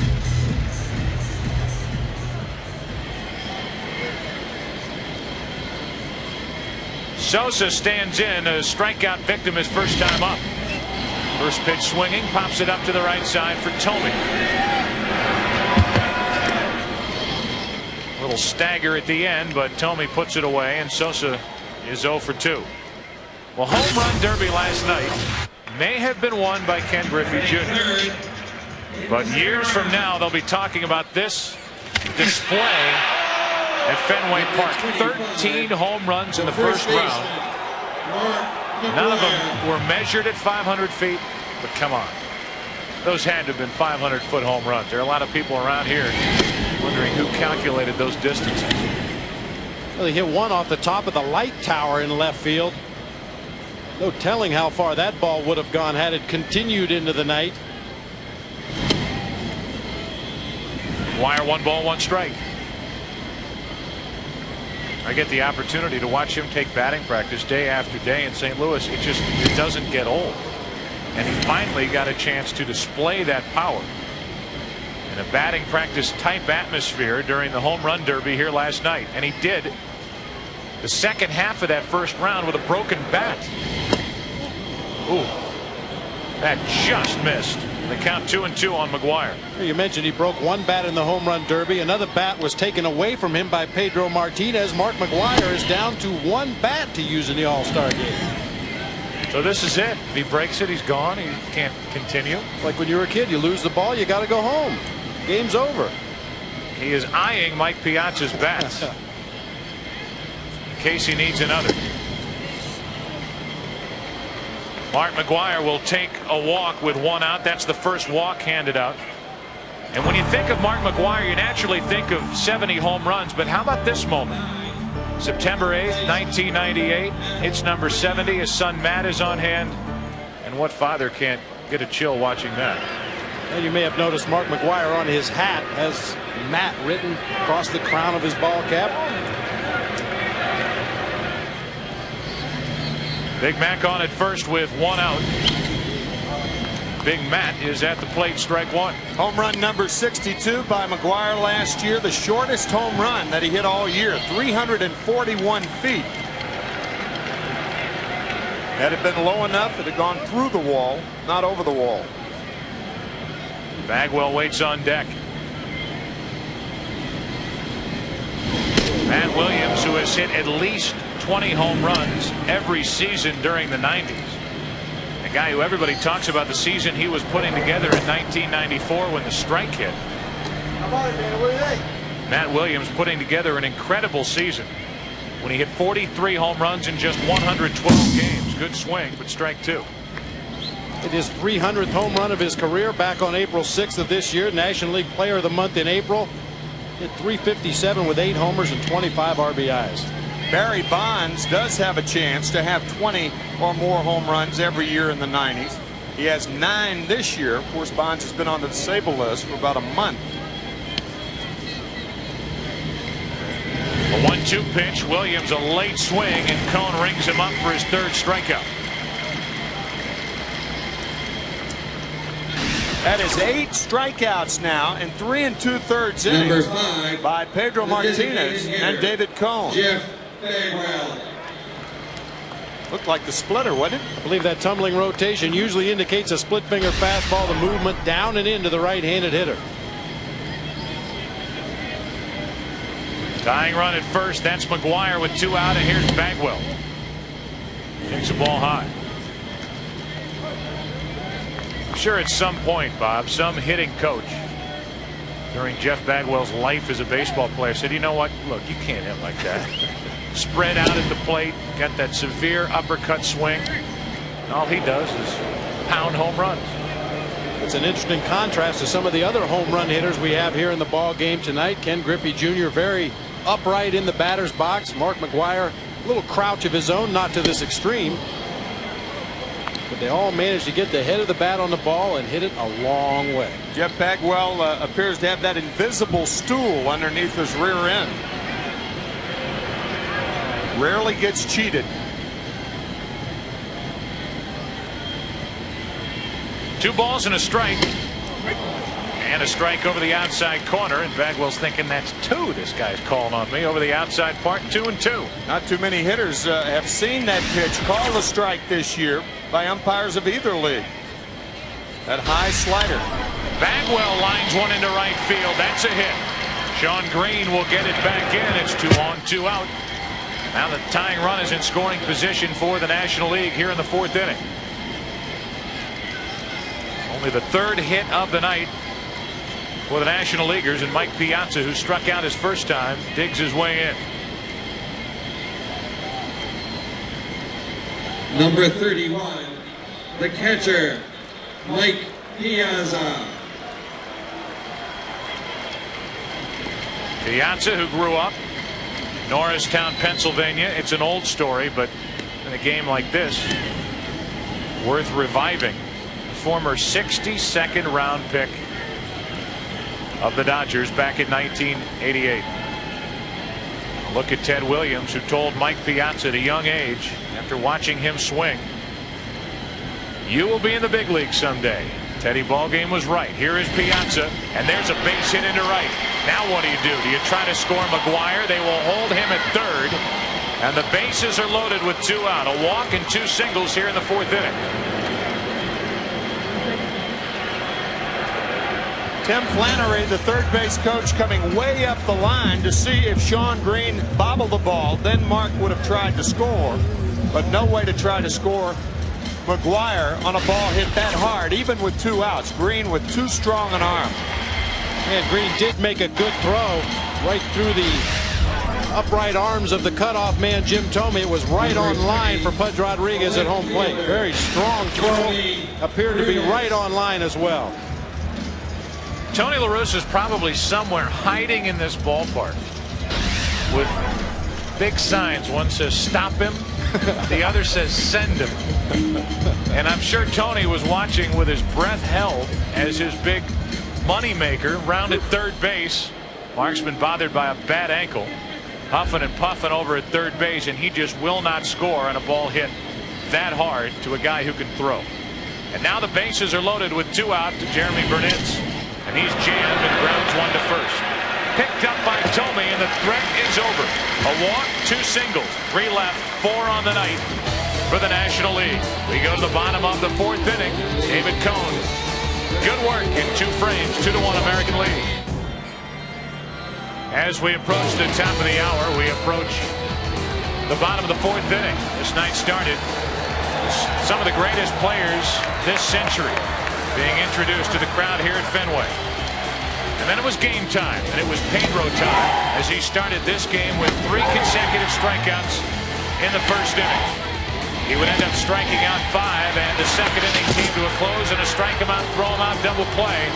And a standing ovation for Pedro Martinez as he exited. Left this one after 2 shutout frames. Luis Gonzalez is now in the game in left field. That moves Jeremy Burnitz from left into right. And we have a new pitcher, right-hander, Kent Bottenfield, a 14-game winner. One of the great stories, along with Paul Byrd, 2 right-handers for the National League. Bottenfield started and won against the Giants on Sunday evening. And the red-eye to Boston has got to be dog-tired. Jim Thome leads it off. 2-1, the American League leads it here in the 4th inning. Bottenfield on 0-1. This is inside. I liked Kent's quote about appearing here at the All-Star game. He said, you know what? I'm going to have one of the longest names of all the All-Stars, but I'm not going to have one of the biggest. And I'll walk out there when they introduce the lineups and the reserves. People will be saying, who the heck is this guy? Released 4 times in his professional career and now finding success. A 14-game winner here in 1999 in a Cardinal uniform. The 2-1 pitch. 2 balls, 2 strikes on Thome. Out of nowhere, Kent Bottenfield, Paul Byrd. A couple of guys who know what it feels like to be released. Byrd picked up on waivers from the Atlanta Braves, picked up by the Phillies. See what they have put together here in 1999. Bottenfield misses, and the count goes full, 3-2.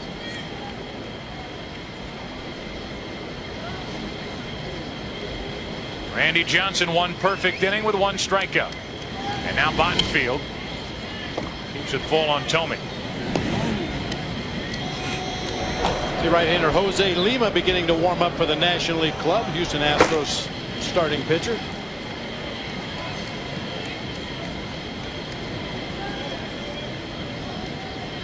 Three balls, 2 strikes. Thome leads it off and took ball 4 low. Let's take you down to Steve Lyons. Steve. All right, Joe, thank you very much. The AL starter for the American League, Nomar Garciaparra. In the 3 years that you played in the major leagues, you've had tremendous success. Rank in order of importance the highlight of you standing on that line and during the introductions for this All-Star game. I've had some pretty special moments, and that ranks up there. I mean, these fans are great, and that was something special, and I'll never forget that. You know, speaking of special moments, when Jeter comes onto the field to take over for you, nice little hug there. That was nice. What did he say to you? I said, go get him, bro. They send out the best to take care of me, so that's great. How about with the legends of the game here tonight and Ted Williams throwing out the first pitch? You hopped up on his golf cart, had a few words. What was the conversation all about? You know, I just said hi, and he was saying, you know what, Noah, we got to get together sometime. And I said, most definitely. I mean, every time I talk to him, it's a thrill. He's the kind of guy that was absolutely one of the best hitters, and he loves the way you play. Certainly the fans here in Boston and around the country got a chance to see how you play the game. It was an outstanding experience tonight for you. Oh, it was, and I really appreciate it. I thank them every day, and you know what, I can't wait to come back out on Thursday and play in front of them again. He went 0 for 2, but we're not going to be able to knock that smile off your face. Let's go back up to you guys. All right, Steve, thank you very much, and congratulations to Nomar Garciaparra getting through the home run hitting contest and a few innings here tonight with that strained left groin. You can bet that the Red Sox brass breathing a little easier. He missed most of last week. Big series down in Atlanta for Boston. Ripken, who already has a hit, fouls that one out of play. The count 0-2.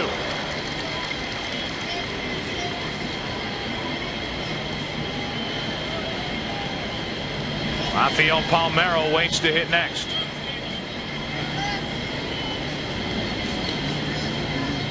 Baseball's Iron Man, Cal Ripken Jr. at the plate, leans away from ball one. His consecutive game streak, and it's worth reiterating, ended with 2,632 consecutive games over a 14-and-a-half-year period. It ended last September against the New York Yankees. Started on May 30th, 1982. It finished last September. It's back and out of play, and the count still a ball and 2 strikes. And during that streak, Cal Ripken Jr. probably used about 1,742 different stances at the plate. You may go to back-to-back ball games and not see him take the same stance in that batter's box. Talk about adjustments all the time in the game of baseball. He makes them from at bat to at bat sometimes. Having fun over on the American League bench as they watch Ripken with a count of 1-2, and Ripken hops out of there. Cal Ripken Jr. started this season with a heavy heart, losing his father to lung cancer March 25th. Had to battle through that. Went through emotions he had never felt before. His partner really in the Oriole organization went on to the disabled list. First time he had ever done that. He was on the DL from mid-April to mid-May. And then here's a guy, Bob Brenly. Everybody said, come on, Cal, retire, sit down. You've lost it. Don't embarrass yourself.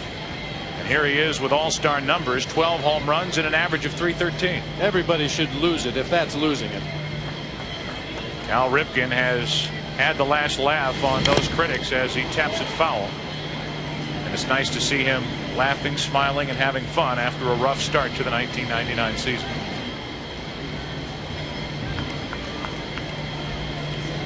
You know, the streak had to weigh heavily on his mind coming to the ballpark every day, and there is no way in the world that for 2,600 plus ball games he felt good every day he came to the ballpark. And now that the streak is gone, it appears that Cal is able to relax and play the game like the rest of the guys do. Owner of the Orioles, Peter Angelos, renewing his contract for at least 1 more year. Bottenfield on 1-2, and that caught Ripken. So a walk and a hit batsman, 2 on, nobody out, and Ripken down to first. Physical pain here, emotional pain earlier in the season. As we highlight Cal Ripken Jr. and show him with his mother and father, Cal Ripken Sr., a member of the Baltimore Orioles organization for 36 years. His brother Billy Ripken.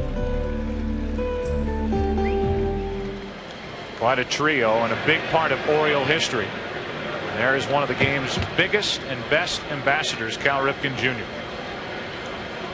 2 on, nobody out.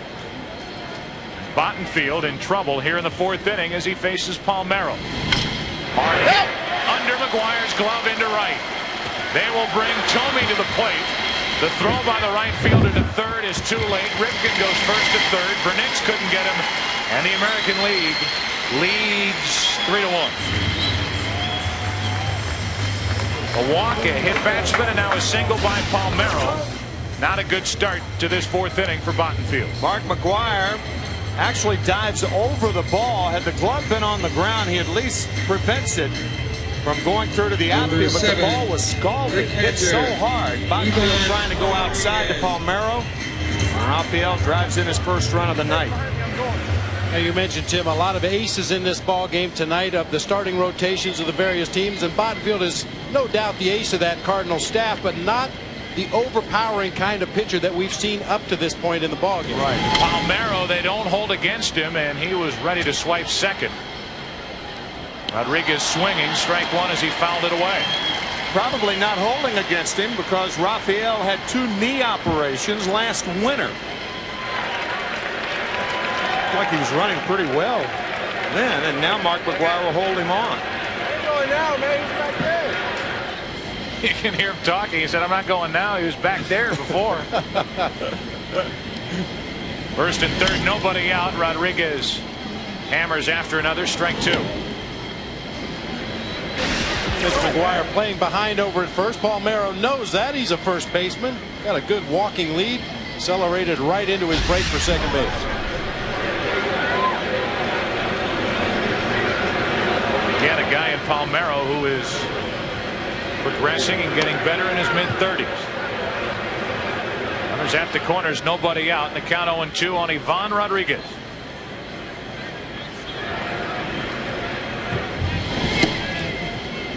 Missing up and away with ball 1.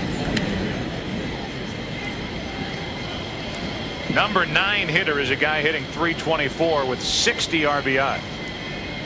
Roberto Alomar. Randy Johnson, his work finished for the night. That stays up. 2 balls, 2 strikes.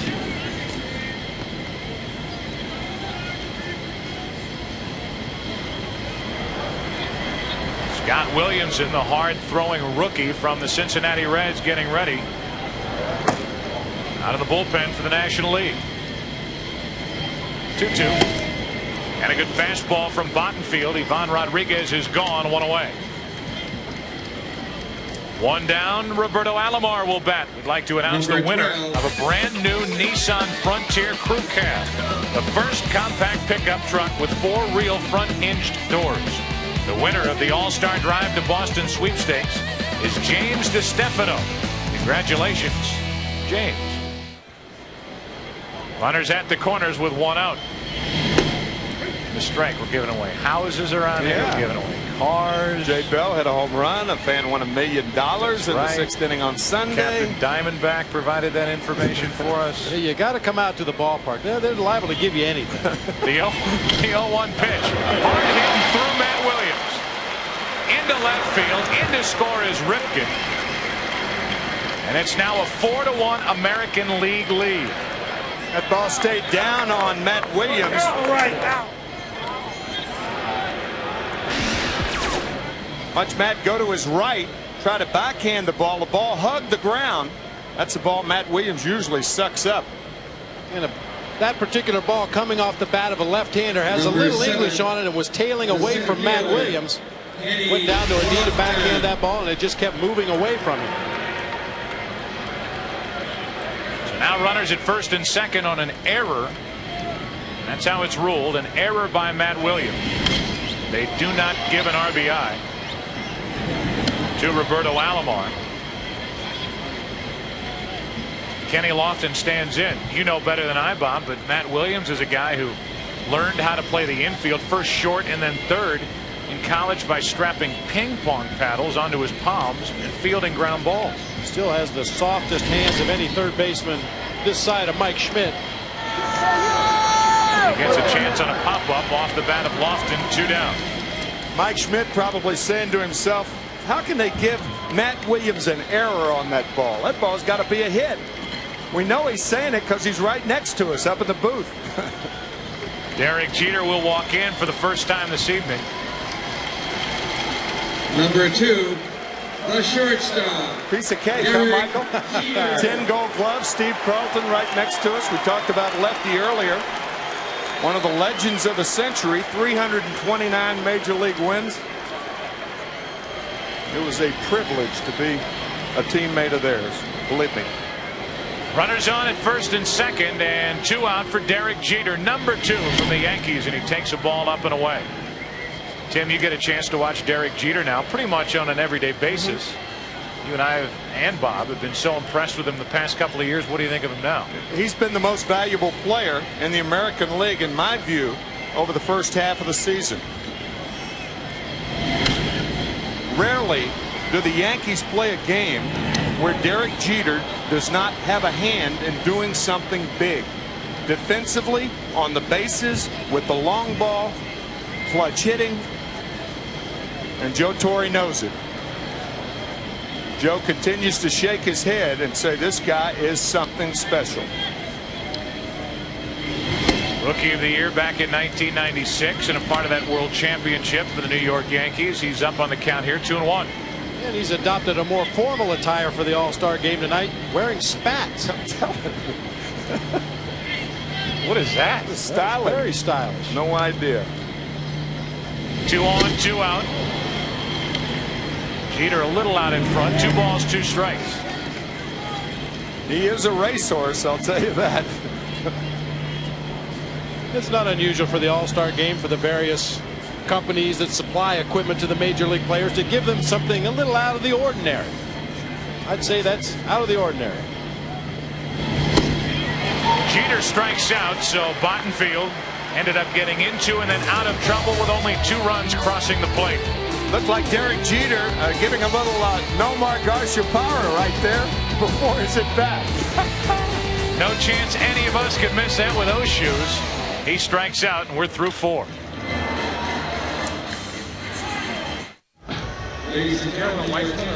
Down below, a couple of changes as we get into the 5th inning here in this 70th All-Star game. Tony Fernandez, 3rd tour of duty with the Toronto Blue Jays, never better at the plate. And here in 1999 takes over for Ripken, and on the mound, taking over for David Cone, is the right-hander Mike Mussina. The only pitcher on either side that features a very unusual pitch. It's a knuckle curveball that's thrown with the fingertips, so really a misnomer. Mike Mussina, through all the years the Orioles having problems over the last 2 years, he has been the one constant for the Orioles ever since coming into the big leagues 6 years ago. Now batting for the National League. Sitting here with a couple of ex-catchers as Jay Bell stands in. You can see Ivan Rodriguez have to go out and talk to each pitcher who comes into the game, and you got to figure out what this guy wants to do. And chances are Pudge has not even had an opportunity to warm the guy up in the bullpen. You're just out there flying blind right now. You've got an idea of what Mike Mussina throws. You faced him, but it's completely different standing in the batter's box and sitting in that catcher's box. 1 ball, no strikes. Bell takes a strike, 1-1. We've had an official scorer's change as they will credit Roberto Alomar with an RBI. Still an error on Matt Williams, but an RBI as it should be. Bell takes a pitch low. 2 balls and a strike. So Matt Williams has the error. He has committed 7 so far in 1999 during the regular season. 2 balls and a strike. Now 3-1 from Mussina. Well, I don't care if it's an all-star game or not. 3-1's a good hitter's count. Jay Bell, a good high fastball hitter.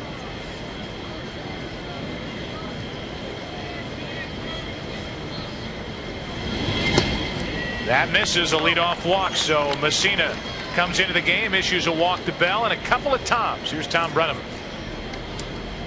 Hall of Famer of the New York Mets. And Tom, you hear so much about how pitching is poor today. How do you compare the pitching today from when you were in the big league? You know, it's a lot easier when you're out of the game 15 years or so, and you look down and of course I'm broadcasting, doing some broadcasting for the Mets and do 50 games for them. But I try to be as objective as I can in the sense of why is the game different now than it was before. And I look at it and I see more. I think I see more 2-0, 3-1, 3-2 counts than I've ever seen before. I see pitchers giving hitters 2 and 3 opportunities to be in the driver's seat, if you will, each at bat. Whereas I don't remember it being that way. Now, I don't think the great pitchers of any era are any different. I'm not talking about the Pedro Martinez's and the guys that are here at this All-Star game. But as a general rule, I see more pitchers pitching behind in the count, and you just put yourself behind the 8 ball when you do that. We thank you for taking the time to be with us, and even Hall of Famers take the time to get a few autographs with Ted Williams before the game. This is important to us as well. This is a big deal, and I'm, just proud to be part of it, Thomas. Thank you. Thanks for the time, Tom. Joe, back to you. All right, Tom Brenneman, thank you very much. Tom Seaver, one of the best ever. As you watch Mike Mussina, a right-hander, safe to say very few, if any, pitchers got or get the leg drive that Tom Seaver had when he would bring a pitch to the plate. I think he made it fashionable for pitching coaches to start concentrating more on the lower body rather than just the arm action and the arm angle. I like Tom Seaver with a tree trunk like legs and used them to drive toward home plate and deliver that fastball. Just amazing. 1 on with nobody out. Larkin takes a ball, 1-2. Tom Seaver used to get so low that he would often wear a knee pad on his right knee, scraping that knee along the ground. Tom obviously right on about pitchers falling behind in the count. It's epidemic in baseball. Possible double play ball. Alomar flips to Jeter. To first, too late. Larkin is on. The ball took a tricky hop, and Alomar tried to stay with it. Not very well handled up the middle by two guys who do not typically work together. Our Chevy Trucks game summary as we play here in the 5th inning. Jim Thome put the American League out in front with an RBI single in the first. Cal Ripken added to that lead. Pedro Martinez, 5 strikeouts, ties an American League record. Then it's Barry Larkin driving in a run with an RBI single with 2 out in the 3rd. The American League just scored 2 runs in the 4th inning against Kent Bottenfield. And Bottenfield is likely finished for the rest of the evening. Here's Luis Gonzalez, who was a study in perseverance, a .360 hitter. 3rd in the National League, 1 on, 1 out. And a ball low and away from Mussina. I think when Roberto Alomar had to back up on that ball that was hit hard, he loses his chance for the double play. Derek Jeter with a strong throw, but because the hop took him back, Barry Larkin beats the throw. And once again, that's another defensive play that perhaps would be handled a little easier if Alomar was working with Vizquel or if Jeter was working with Knobloch, the guys that they're familiar with. 1 on, 1 out here. 2 balls, no strikes on Gonzalez, who with the Diamondbacks is playing in his 4th organization. That is fair down the left field line into the corner. Larkin will head to 3rd. Dug out by Surhoff. It's a double. 2nd and 3rd. 1 out here in the 5th inning for the National League. Gonzalez is something. He had a 30-game hitting streak this season. As I mentioned, with his 4th organization, which includes 2 different stops with the Houston Astros, and he just hangs line drive after line drive all over the park. And from foul line to foul line, no easy way to play defense. You see Tony Fernandez, no chance to react on that ball down into the left field corner. And one of the most likable guys in all of the major leagues. I think that everybody is happy for the success that Luis Gonzalez is having this year. Guy batting .360 this year, only .267 for Detroit last year. He's at 2nd. Larkin's at 3rd with only 1 out. And here's Sammy Sosa. All of a sudden the National League has the tying run at the plate. Sosa up, McGuire on deck. Sammy Sosa hit his first career home run right here at Fenway Park against Roger Clemens as a member of the Texas Rangers. That was the only home run he hit as a member of the Rangers. 1 ball, no strikes. 2nd and 3rd, 1 out. American League up 4-1. 5th inning. Pretty good heat. Sosa couldn't catch up. 1 ball, 1 strike. Well, Sammy Sosa has really zoned in his strike zone, but that's the one pitch that occasionally you can still get him to chase. That fastball that's up a little bit. Such an enticing pitch.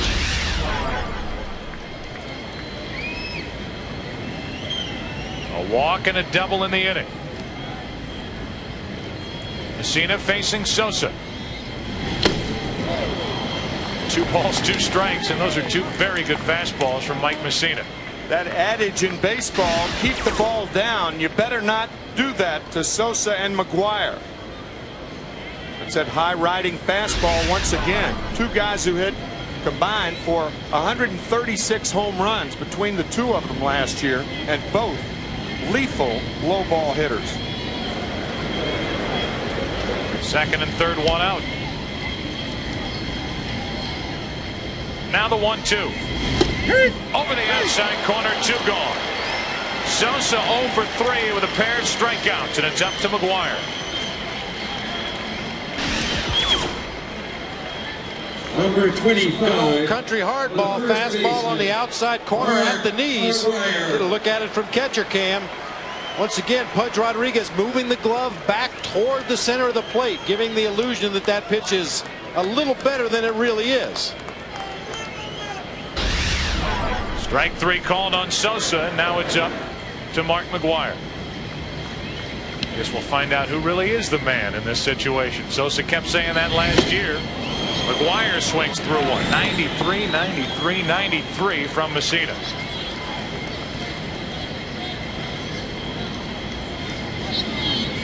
Sosa kept deferring to McGuire last year. No, he's the man. He's the man. Sosa played it cool, and for a while, heading into the final week, had a 1-homer lead on McGuire until he hit 5. McGuire in the final weekend.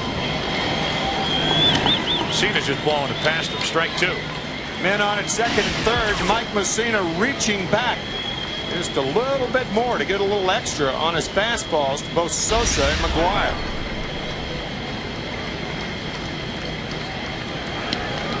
Nothing and 2 on Mark McGuire. Second and third, 2 out. Tying run at the plate. Struck him out. That'll go on the resume. Mike Messina comes in. Second and third, 1 out. Strikes out Sosa. Strikes out McGuire. Still 4-1 American League.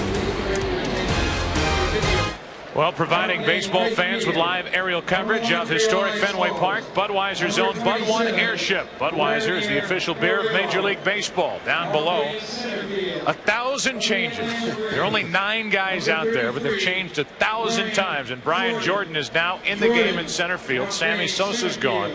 Vladimir Guerrero, one of the best young players on display here tonight, is out in right field. But that's not all. Jeff Kent takes over at second base from the Giants, takes over for Jay Bell. Sean Casey, good young player he is, at first base for Mark McGuire. And Mike Lieberthal is now catching in place of Mike Piazza as Jose Lima takes over for Kent Bottenfield. Jose Lima, one of the more excitable pitchers in the National League. Throws a good hard fastball, a little bit of a slider. His best pitch is a straight changeup. Only 23 walks on the year. Surhoff, his first all-star swing, and he grounds to first for Sean Casey. 1 pitch, 1 out. Let's take you now to Keith Olbermann. Keith. All right, Joe, here with Mark McGuire, and it's not a real warm night, but there's a lot of heat out there. Everybody in this, both teams' pitchers seem to be throwing as hard as humanly possible. Yeah, those last 3 pitches, I thought I was right on it, and they jumped right by me. And you know, I like that though. I like how Mike went right at me, and he beat me tonight. Do you have a sense that there was something of an anticlimax after that great all-star, all-time collection here with Ted Williams chatting, just chatting hitting with a few of you guys out there, holding up the game, not holding up the game, but really sort of the climax coming first? Well, the greatest thing about that is he was out there, he just wanted to talk baseball with everybody out there, and it was just wonderful, and he had tears coming down his eyes, and I saw a lot of guys that felt like they were going to tear up. I mean, he's just an icon here in Boston, all over baseball, so it was just great to be there. Did you get anything worthwhile advice-wise in those few moments? Yeah, he asked me, he wanted to ask me something. If I ever foul a ball back, do I ever smell burnt wood? And I said, yeah. I said, all the time. So, it's something comes out of his mouth. You take it to your heart. All right, Mark, thanks for stopping by. We appreciate it. No problem. Joe, back up to you. All right, Keith, thank you, and thank you to Mark McGuire. You guys ever smell burnt wood? On a foul ball? Actually, I have before, catching behind the plate when a guy fouls one straight back to the backstop. Sean Green bounces one up the middle off Lima's glove. Kent tries like Kent, but it's an infield hit for Sean Green. Sean Green, one of the sweetest swings in the game. A guy who will be a free agent after next year, and one of the best young players that's in this game tonight. And he's a gamer too, and that could be, next to talent, one of the nicest compliments that one player can pay another one. Andy Pettit of the New York Yankees threw an inside fastball back in late May 31st, as a matter of fact, and broke the left wrist, the bone in the left wrist. Oh boy, speaking of broken bats, wow. Bat just shattering. And a young man just behind the American League dugout, able to knock it down and avoid serious injury. Thome actually hit that ball off the very end of the bat, and so much torque and power bringing that bat through the strike zone that when he hit it off the end, the bat just shattered in the middle. It looks like he's breathing heavy. I would too, man. This is dangerous.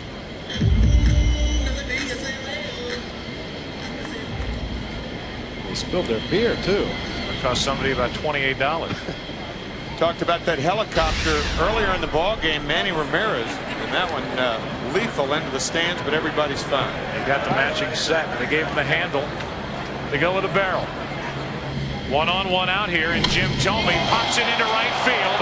Well hit. Guerrero back at the wall to make the catch. 380 feet away, and then shows off that arm and nearly doubled Shawn Green off at first.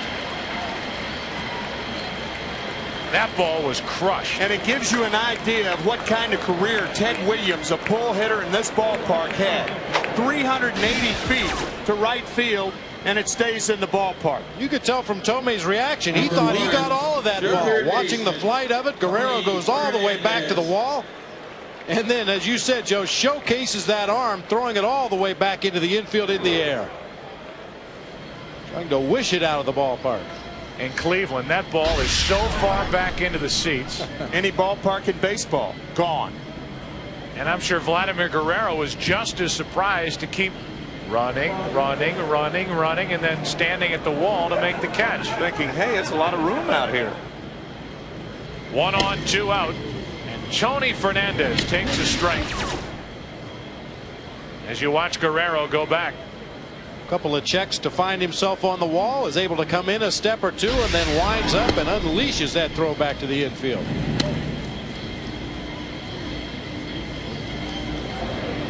All Thome can do is smile about it as he crushed the ball into right. Tony Fernandez hitting at or above 400 for the better part of the first half, leading the American League, hitting .372. Somebody's cracked up Don Zimmer. Don Zimmer may have cracked up Don Zimmer. Ground ball to the right of Jeff Kent. There's a guy who's driven in 120 or more runs in each of the last 2 years. He's all bat, right? How about this play to his right to take a hit away? Inning over. Go to the 6th. American League up by 3. A couple more changes for the American League. Bernie Williams, who very nearly became a Boston Red Sox outfielder after he became a free agent at the end of last year. He opted to re-sign with the Yankees. The Red Sox made a push for him. New catcher is Brad Ausmus, who grew up following the Boston Red Sox. Cheshire, Connecticut. He's behind the plate. What a thrill for him. On the mound is a left-hander from the Kansas City Royals, Jose Rosado. The only left-hander on Joe Torre's pitching staff in this All-Star game. Wondered if perhaps he would save him until later in the ball game should he need to play the matchups to try to win the game. But here we see Rosado in the 6th inning. And first pitch swinging, Matt Williams fouls it out of play right side. Guys, the monster's lonely. We've played 5 innings, nothing over the monster, nothing against the Green Monster. It's part of Fenway. Left-hander in now for the American League. Maybe the right-handers for the National League will come to life against the lefty. Good pitch over the inside corner. The count 0-2 in a hurry. A look from atop the Green Monster out in left field as Matt Williams jumps back from ball 1. We know that Green Monster is only 37 feet high, the netting 23 feet high, but it sure looks taller than that to me. Always has. 1 ball 2 strikes on Matt Williams. Through the left side, leadoff base hit. Matt Williams has his first hit. Reached on an error back in the 2nd, so he's on base for the 2nd time tonight. That's the way the 6th inning begins. Our American General Season to Remember question is, when was Joe Torre's last All-Star appearance as a player? The answer coming up. Think about that for a moment. You look at that manager and a guy who could do anything in this game. He has been on both sides of the fence as a player, heck, as a player manager. Now a manager for George Steinbrenner in the Bronx with the Yankees, and he has handled everything, whatever has come along. Darryl Strawberry's situation, his own situation, both with his brother back in 1996. Frank Torre undergoing the heart transplant surgery, or the prostate cancer which hit Joe Torre at the start of this year. Joe Torre came back to game duty right here at Fenway Park on May 18th of this year, when the Yankees came to Fenway Park and played the Red Sox for the first time. He was even offered the general manager's job of the New York Yankees, turned it down, and a week later George Steinbrenner called and offered him the manager's job. The 0-2, a little high, a ball and 2 strikes. Bagwell with a hit tonight, 1 out of 2, a strikeout as well. Facing the lefty Rosado.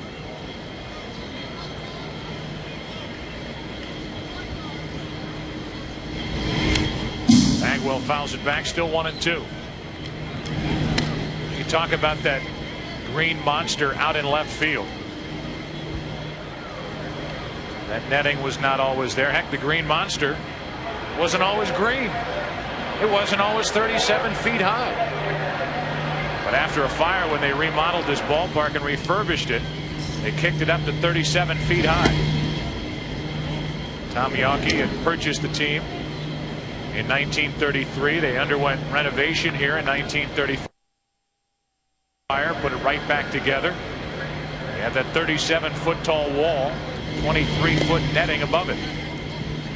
Ausmus keeps it at the plate. It's from 0-2 to 3-2. A look at Lansdowne Street beyond that netting out in left. Shoulder to shoulder on Lansdowne Street last night, also known as Ted Williams Way, during the home run derby. They've been lonely out there tonight, however.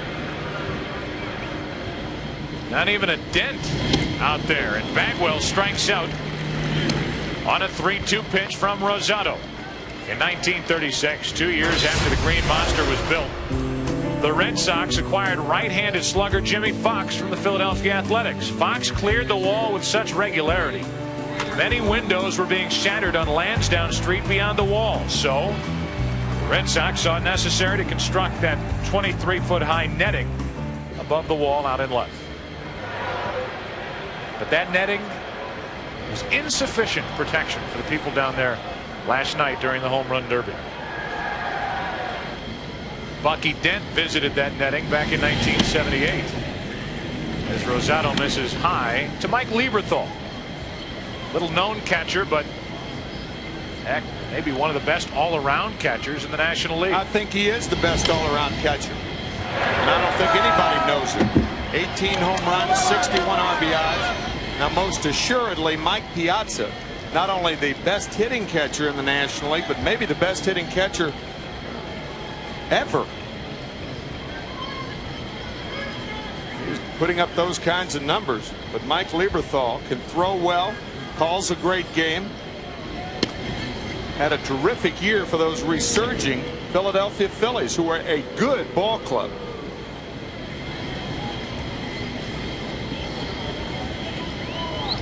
Lieberthal now set up at 1-2. Leadoff single by Williams. Bagwell struck out. Rosado to Lieberthal. Might be a double play ball. Fernandez starts it. Alomar in the middle. And the inning is over. The inning started with a hit by Matt Williams. A strikeout, a double play later. We sail into the bottom of the 6th inning. Midsummer Classic. The 70th 4-1 American League. Perfect shot at Fenway Park with a star in the middle. And in the middle of that star, Ted Williams, number 9. We move to the bottom of the 6th inning. The American League out in front 4-1. And Harold Baines stands in. Harold Baines. Take on a new pitcher, Kevin Millwood of the Atlanta Braves. Baines batting for Rafael Palmeiro. 1 out of 2 in his first All-Star game start.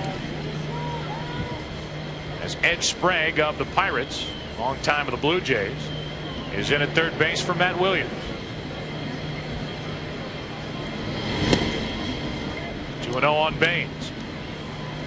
The numbers for Millwood, an 11-game winner, and he has been the most consistent Atlanta Braves starter in the first half of the season, which is saying a lot with the likes of Greg Maddux, Tommy Glavine, and John Smoltz, who are all, with the exception of Smoltz, who's bothered by that bad elbow, starting to get back into a groove. Maddux has won his last 4.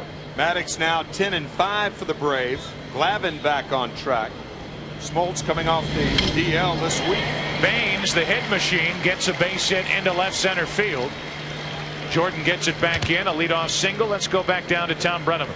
Joe, 50 years ago yesterday, a color barrier was broken for the All-Star game when 4 players, African-American players, appeared for the first time. And Eddie Murray, your thoughts on that even now?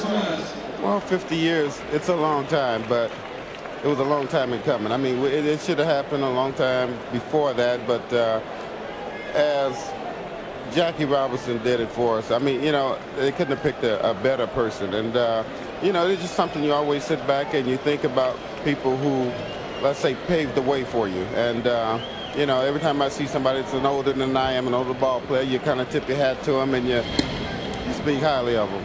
Thank you for your time. Those 4 players, Joe: Don Newcombe, Larry Doby, the great Jackie Robinson, and, of course, the 4th and final member of that group as we acknowledge Rachel Robinson. Joe, back to you.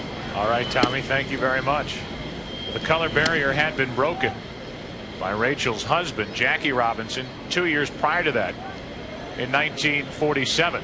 And in 1949, that's when the color barrier was broken in the Midsummer Classic. As Brad Ausmus stands in at the plate, Ausmus up on the count, 2 balls and a strike as he fouls one away. And here's a guy who grew up learning to love the game of baseball, watching that uniform as you look at Offerman on deck here at Fenway Park. Brad Ausmus' mother Lynn used to bring him here to Fenway Park when he was 7 years old. Brought a handmade sign that he made out of beads glued to a piece of cardboard that said, "Yankees stink." He's still got that sign in his bedroom at home. Still has it hanging in his room at home. 3 balls and a strike. Ausmus fouls it back. Tom was acknowledging Rachel Robinson, the 4th member who helped break that color barrier 50 years ago, was Roy Campanella. And you can see, looking at Rachel, it's a chilly night here. It's almost like a fall-like atmosphere here at Fenway Park. 3 balls, 2 strikes, 1 on, nobody out, and Ausmus keeps it full. Well, that's one thing they don't know a lot about here is fall-like temperatures at Fenway Park, since they're not usually playing in the fall. Well, they can play, but they have a tough time bringing home the goods. Haven't won a world championship. The Red Sox have not since 1918. If you have heard of the curse of the Bambino, that's what that's all about. They sold Babe Ruth to the New York Yankees. Owner Harry Frazee doing that to help finance and bankroll musical No No Nanette. No more world championships for the Red Sox since 1918. Still 3-2 on Ausmus. And all of the World Series in which the Red Sox have played, they have had excruciating losses. All have been 7 games. 1946 against the Cardinals, 1967 against the Cardinals, 1975 in one of the greatest World Series ever. Ausmus grounds to Larkin. Force out at second, and they can't turn the double play. Ausmus, there it is, runs well for a catcher. Oh no. And then in 1986, the ball going through Bill Buckner's legs. That's the 4th World Series traumatic loss for the Red Sox as Ausmus beats the play. Number 30. Well, you wonder if the curse will carry over. Here's the man who hit that home run, Game 6 in 1975. With all that body English, trying to keep it fair. Carlton Fisk, as Jose Offerman stands in. Offerman has been in a tailspin. That tailspin has continued since he was named to the American League squad by Joe Torre and friends. Looking at a guy hitting in the 270s with only 35 RBIs and 3 home runs. Started out very well in this, his first year in a Red Sox uniform. It's these Red Sox who try to make up for the loss of Mo Vaughn, who left via free agency and ended up in Anaheim. What were the odds before the season started that Jose Offerman would be in the All-Star game and Mo Vaughn wouldn't? It would have been good odds if you were going to take him. A check swing. Offerman went around, and that's strike 2. Offerman had a very good year last year. Getting his first try at it with the Red Sox. Came up with the Dodgers. Solidified his spot in the major leagues with the Kansas City Royals. 2-2. Back to Millwood. And because he couldn't hang on and make the clean play, the out at first. Down to second is the runner Ausmus. 2 out here in the 6th inning. Once again, our American General season to remember question Number is 51. When was Joe Torre's last All-Star appearance as a player? The answer, 1973. As a member of the St. Louis Cardinals, Torre appeared in the Midsummer Classic in Kansas City. 1973 for Joe Torre. A season to remember, as was 1971. That's when Joe won the MVP award in the National League, batting .363, 230 hits, and none were leg hits. Joe couldn't run a lick, but boy, could he hit. Bernie Williams now is first at bat. He takes a breaking ball from Millwood for strike 1. Boy, Joe Torre has had a lot of seasons to remember. Sure has. Most recently, the World Series last year against the San Diego Padres, the '96 World Series against the Atlanta Braves. Even agreeing with you, Bob. The 0-1 to Bernie Williams. 1 ball, 1 strike. And last year with these Yankees, as we show and talk about Joe Torre and we look at Bernie Williams, 125 combined victories for the world champions. 114 during the regular season. American League record for New York. Runner at second here, 2 out. Bernie Williams takes a good fastball, strike 2. New York Yankees happy that Bernie Williams is representing the Yankees in this All-Star game. He could very well have been representing the Boston Red Sox. Almost signed with the Sox. Switch hitter waits. Out in front, got a piece, still 1-2. Yeah, one time also rumors that perhaps he was headed to the Arizona Diamondbacks. Captain Diamondback. Well, at least that's what they told us. 1 ball, 2 strikes. Runner at second, 2 out.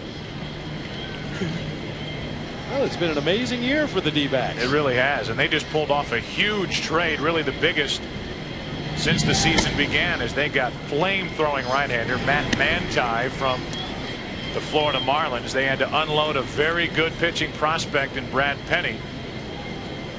Also Vladimir Nunez, and there was a lot of talent going both ways. I think it was a trade that both clubs will end up benefiting from. How about the 2-2?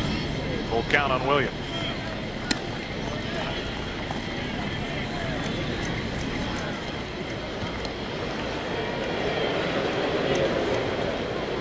Leadoff single by Baines. Force out hit into by Ausmus. He's at second with 2 out. After Offerman hit a comebacker. The 3-2. Williams a little out in front, struck him out. First strikeout for Millwood, a first-time All-Star. We go to the 7th. Back after this from your local Fox station.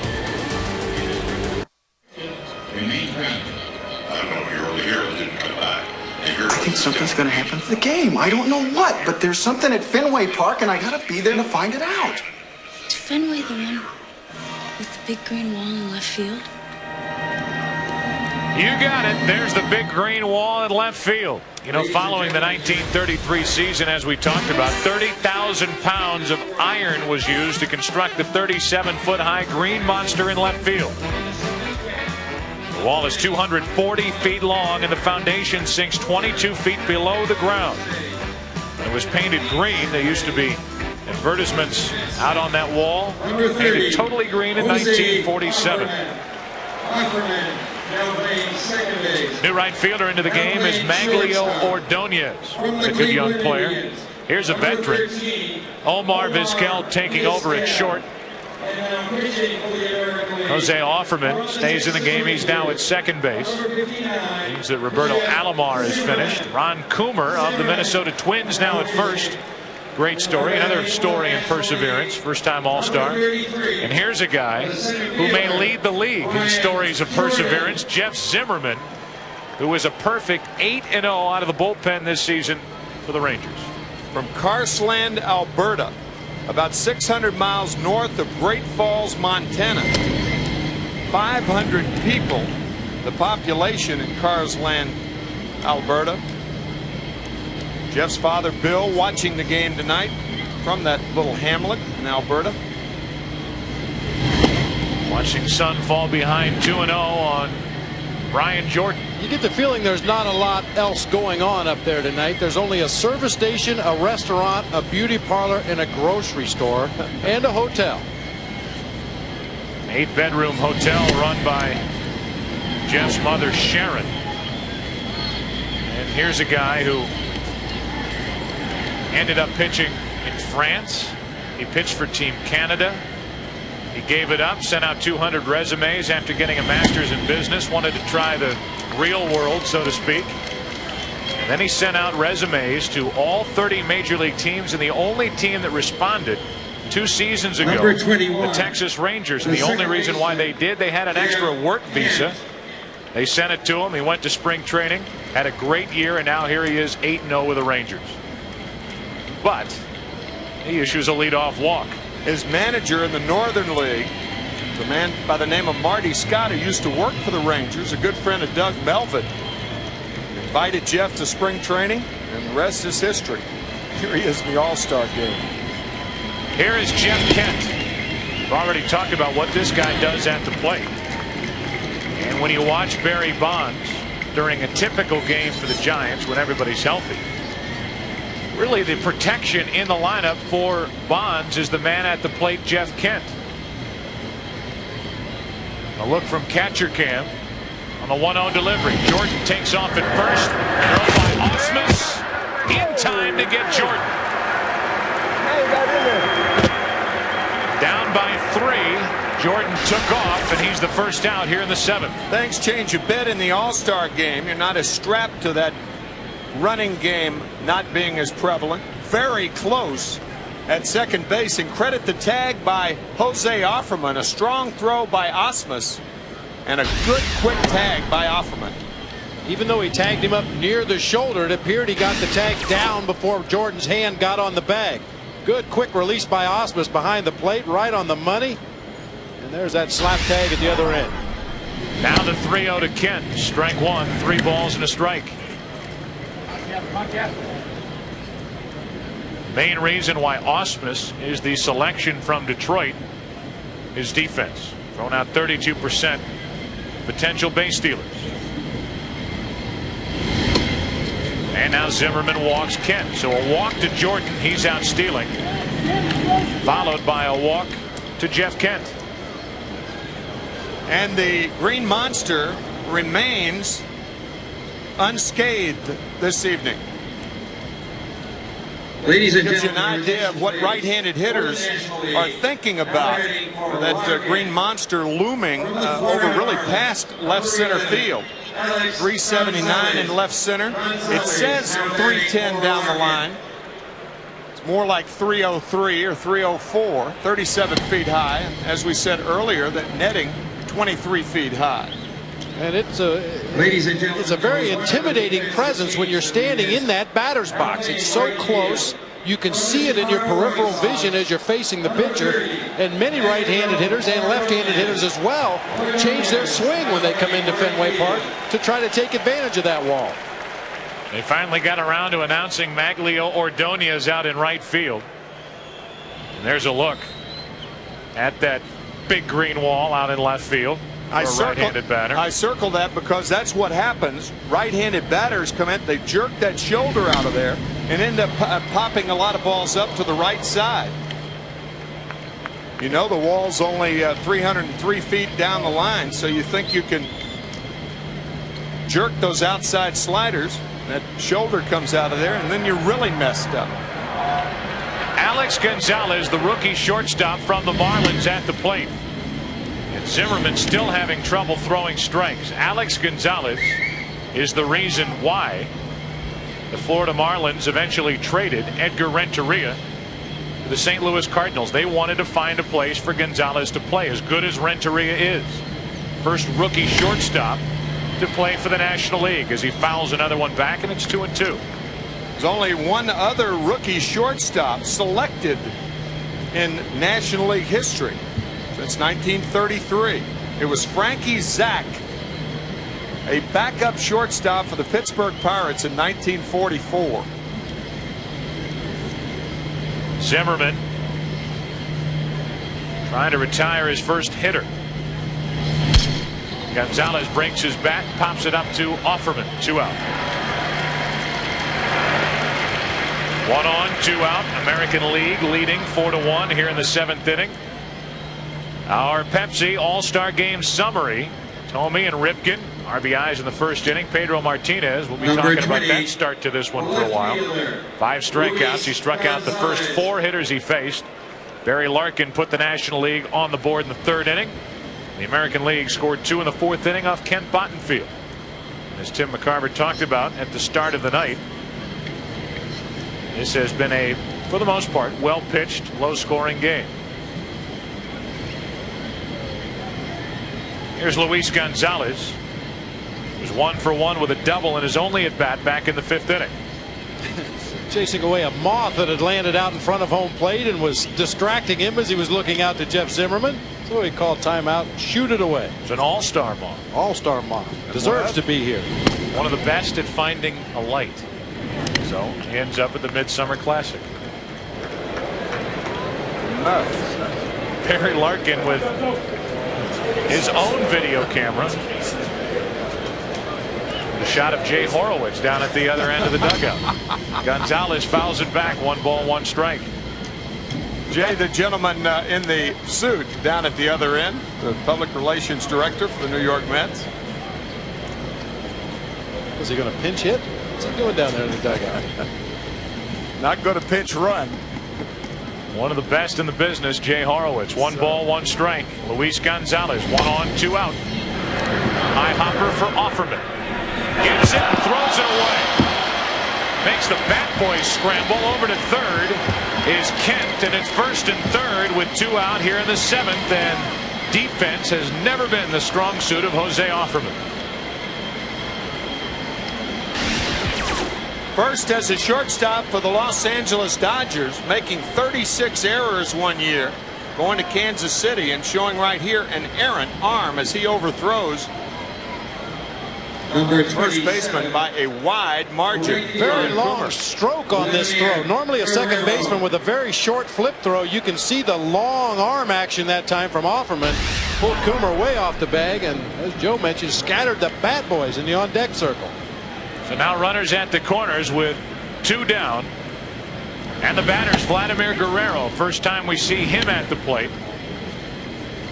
The one thing they say about Vladimir Guerrero is you look at his numbers, he can hit that unhittable pitch.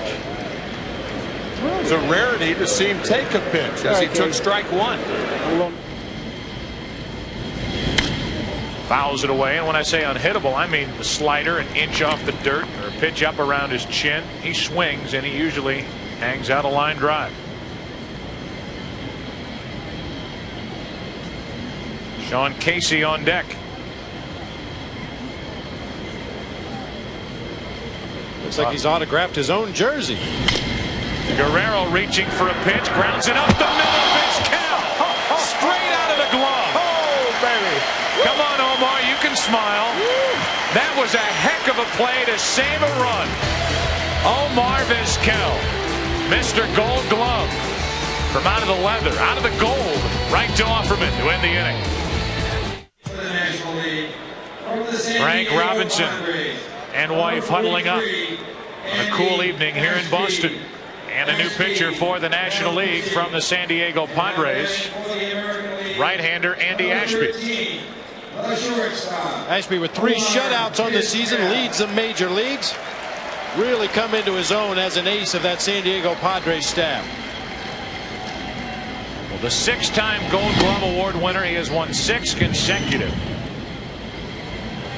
Leads it off and takes a strike from Andy Ashby. What a play to end the top of this 7th inning. To his left, didn't have to reach in with a bare hand, just flipped it out of his glove for the out, and Vizquel pops it down the left field line. That will get out of play. The count 0-2. Alex Gonzalez is now in the game at short. Stayed in to play short, and Barry Larkin is finally finished for the night. Well, the new shortstop for the National League is a guy that's capable of making the spectacular play that we see here from Omar Vizquel, flipping to Offerman for the force play to end the inning. The 0-2 to Vizquel. 1 ball, 2 strikes. Mention Andy Ashby of the San Diego Padres, and you can't help but think about the Padres and the job that they have done, and Bruce Bochy has done, after losing so many of their regulars from last year's National League pennant winning team. That's foul again. Here they are, 43 and 43 at the break, and Bruce Bochy once again doing a terrific job with that ball club.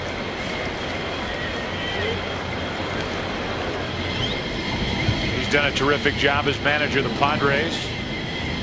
Maybe bettered by a close friend of his, Jack McKeon of the Cincinnati Reds. Here's one to a Cincinnati Red. Sean Casey. Perfect time to go to Keith Olbermann. Joe, I'm here with the future of play-by-play announcers, the cameraman and play-by-play man Barry Larkin of the Cincinnati Reds, who has been shooting. Yeah, I think you did a good job on it. Whose camera is it? This is Casey's camera. Why are you shooting him? You don't trust our highlights? When I came in, Casey said, "Lark, real subtle. Can you just get my camera and just take a couple pictures of me if you don't mind? I want you to get me some of me defensively and offensively." So that's what I'm doing. Yeah, the real subtle part is out the window now, isn't it? Exactly. Now you've tried announcing before, and now you've tried camera work. What's next for you in broadcast? I was asking my man here holding the camera, how in the heck does he keep it still? I can't, I know I got a little adrenaline going on here, but still, he's keeping it still. But he's got it on his shoulder. I got it. It's his free hand right here. Back to Casey just for 1 second. What's that signature on the back of his shirt? There were some things said. He's not the only Cincinnati Red that has that. I got to tell him, my buddy Scott Williamson, he has it too. But there's a couple other veterans here, like Larry Walker, that signed their uniforms before. And I didn't do it though. You didn't do it. All right, Barry. Thank you much. All right, Joe, back to you. All right, Keith. Thank you, Keith. Thank you, Barry Larkin. Mike Hampton of the Houston Astros takes over. Ashby got one out. He's gone. Well, there's Tommy Glavine of Atlanta, there's Randy Johnson of Arizona, and in my estimation, next in line is this guy, Mike Hampton of the Houston Astros, an 11-game winner, 11-3. Very tough left-hander, has a good cut fastball. He runs inside on the right-handed hitters.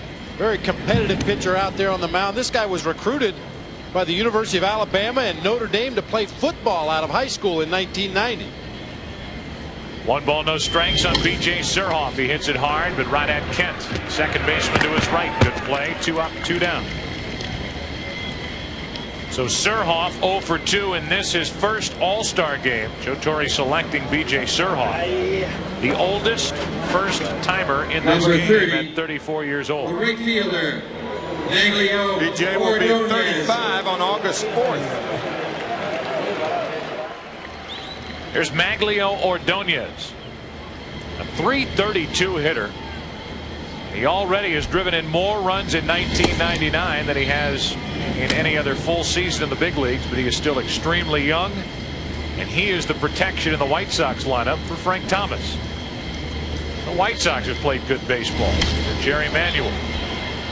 Into shallow center, out goes Gonzalez, in comes Jordan, and the two collide. Alex Gonzalez comes away with it. The shortstop Gonzalez made the catch. Pitching change in the middle of the inning. The American League goes in order. We go to the 8th. National League still shut down, trailing 4-1. And two of the stars of Harsh Realm, D.B. Sweeney on your right, Scott Bairstow on your left. Harsh Realm Fridays this fall on Fox. Smallest seating capacity in the major leagues here at Fenway Park, 33,871. They're packed in to Fenway. We're in the 8th inning, 4-1 American League, and Roberto Hernandez tied for first in the major leagues with 26 saves, takes over, and Barry Larkin does his work for Sean Casey on the left as Sean digs in. Strike one. Once again, Barry Larkin is doing the play-by-play. The Barry Larkin Productions, narrated by Barry Larkin. Got some batting gloves.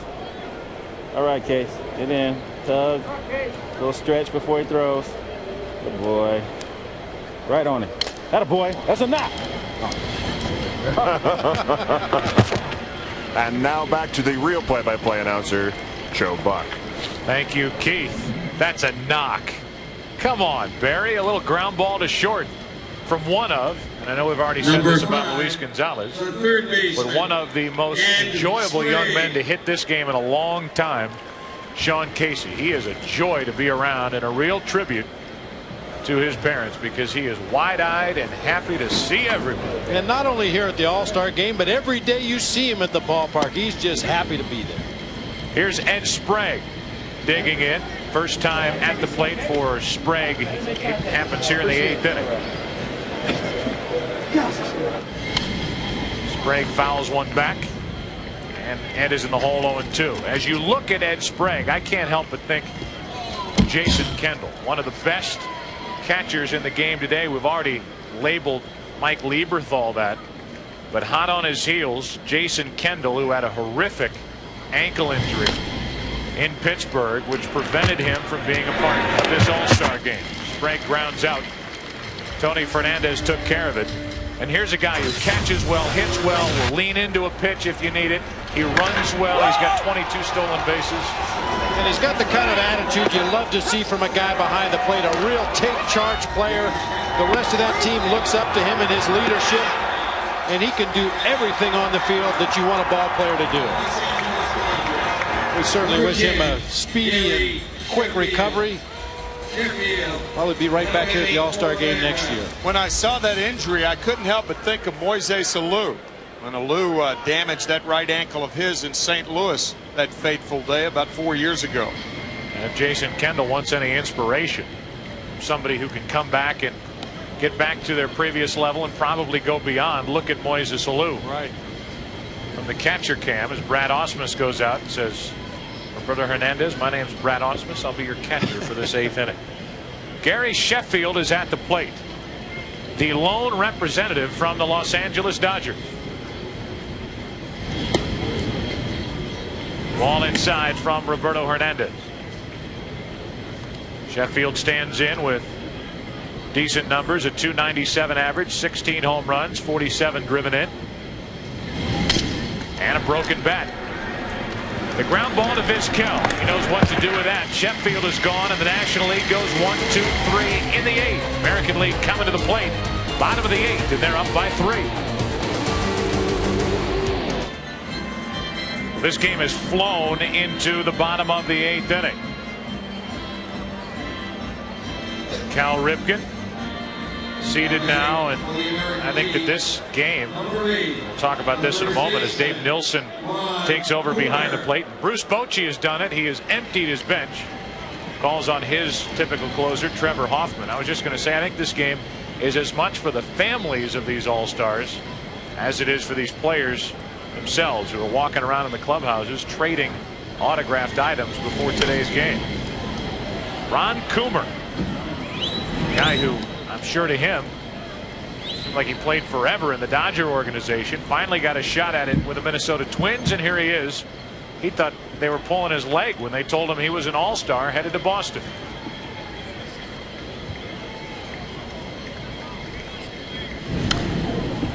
Back toward us, and the count quickly 0-2. Coomer, a great story, played a couple years in the A's minor league system, suffered a serious knee injury, was released by the Oakland A's. At the time, he was working out in Chicago with Carlton Fisk, working out every day, hitting. Fisk recommended him to the White Sox. The White Sox signed him to a minor league contract. Rejuvenated Coomer's career. As you mentioned, Joe, he went on to the Dodgers and then eventually ended up with the Twins. His first All-Star appearance. These two are golfing buddies. Carlton Fisk and Ron Coomer, who now has a 1-2 count. Guy who grew up on the south side of Chicago and was a Cubs fan. It's like taking your life in your hands. You know he's a tough guy. That's right. There's John Jaha, who is getting ready to hit. And if he enters, both benches will be empty as Coomer fouls it out of play left side, still 1-2. The 4-1 game, these managers aren't leaving anything on their bench as we play here in the 8th inning. Both Bruce Bochy and it looks like eventually here Joe Torre will accomplish what they set out to do, and that is get everyone involved in this game. Now there are pitchers left out in the bullpen. Inside corner, and Coomer is gone. Ron Coomer in his only at bat to this point strikes out looking, and we look at our blockbuster all-star video moment. And probably the picture and the memory that we'll all take away from this game. All of those present stars with some of the past stars behind talking with Ted Williams before tonight's game. Ted Williams giving hitting tips and talking to these current all-stars. Trevor Hoffman gets one out. Go take a nap, Trevor. Your night's over. Pitching change in the 8th. He can at times be unhittable. Left-hander Billy Wagner of the Houston Astros with 22 saves takes over here in the 8th inning. Pitching to Tony Fernandez. 97 miles per hour from that little body, but big legs for Billy Wagner. If it suddenly became a little breezier here at Fenway, it's understandable. Billy Wagner's in the game. Upper 90s. Can he blow? The 0-1. Another 97 mile per hour delivery. 0-2 on Tony Fernandez. And as if that was not enough, he also has developed a slider that he learned from Randy Johnson, who came over to the Astros in the second half of the season last year. Still a pitch he's working on, but he's not going to mess around with the breaking ball right now. 98 from Wagner. 1 ball, 2 strikes. Wagner trying to close out the inning. Trevor Hoffman started. Too much heat, 99 miles per hour. 2 strikeouts in the inning. Trevor Hoffman now just watching, and John Jaha, who had a couple of injury-plagued seasons with the Milwaukee Brewers. They cut him loose. He signs on with Oakland, and here he is with 19 home runs and 56 driven in.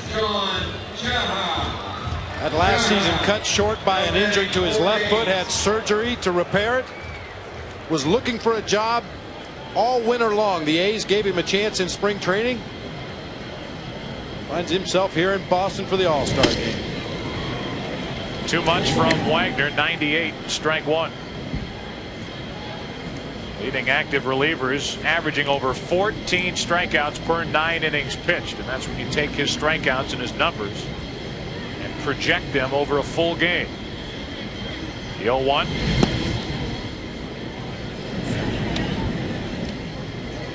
Schilling started this game for the National League. While we play here at Fenway, you automatically think of one of baseball's biggest fans and one of the biggest fans of the Boston Red Sox, Stephen King.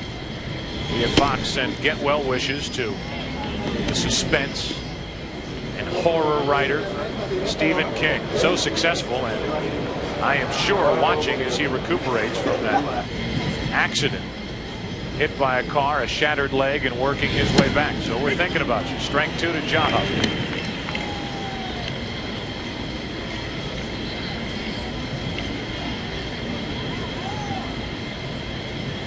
Jimmy Williams wondering how his Red Sox will play the second half of this season as Jaha fouls it back. The Red Sox will start that second half 4 games behind the Yankees.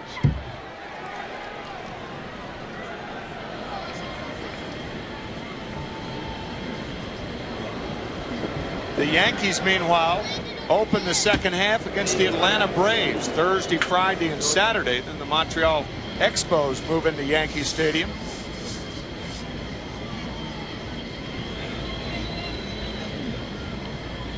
Two balls, two strikes on Jaha. Got him over the inside corner. And the breaking ball from Wagner, his first of the inning. 3 strikeouts for the National League pitchers, Hoffman and Wagner, into the ninth. Fitting that we show the Green Monster as we move to the 9th inning. 4-1, the American League leading. Nary a dent out there. Nobody's even given it a shot. Joe Buck, Tim McCarver, Bob Brenly with you. That's surprising, isn't it? Very surprising with the right-handed power hitters on both teams. Mike Piazza, Mark McGwire, Sammy Sosa, unscathed as the Green Monster tonight. And I was just going to say, as he said at the start, you didn't say it, he said it, this would be a well-pitched, low-scoring game. That's what we've had. Well, we anticipated, or I anticipated, that perhaps some of the first-year all-star pitchers would maybe have a case of the butterflies, have a little trouble finding the strike zone, fall behind some hitters, and at that point, perhaps the offense would take over the ball game, but it has just not happened. The pitchers have been on top of their game throughout this ball game. Dave Nilsson will lead it off against the new pitcher for the American League. That's John Wetteland. Wetteland takes over. It's a 4-1 game here in the 9th inning. And a fastball misses up. 1 ball, 1 strike.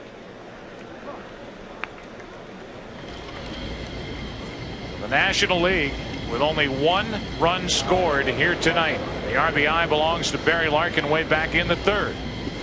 The 1-1 to Nilsson. Strike 2. Brad Ausmus still behind the plate. Defensively, same alignment for the American League. And again, Joe Torre and Bruce Bochy getting all their reserves into the game here this evening as Troy Percival, the flame-throwing right-hander of the Angels, gets loose out in the American League bullpen. 4-1. The AL out in front. Nilsson, after a high fastball, still 1-2. Dave Nilsson from Brisbane, Australia, one of 20 foreign players for both teams in tonight's game, led by the Dominican Republic with 6 representatives. He's set up here to ball and 2 strikes.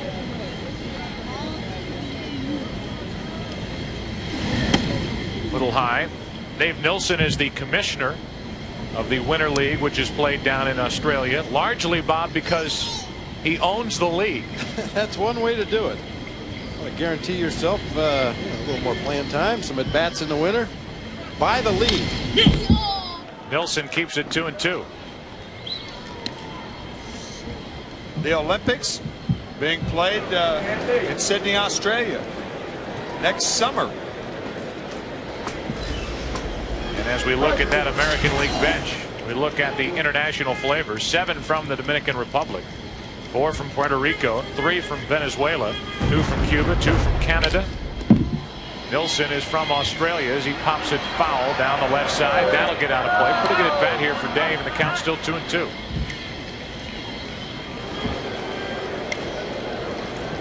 Vladimir Guerrero, who plays with his brother Wilton Guerrero in Montreal.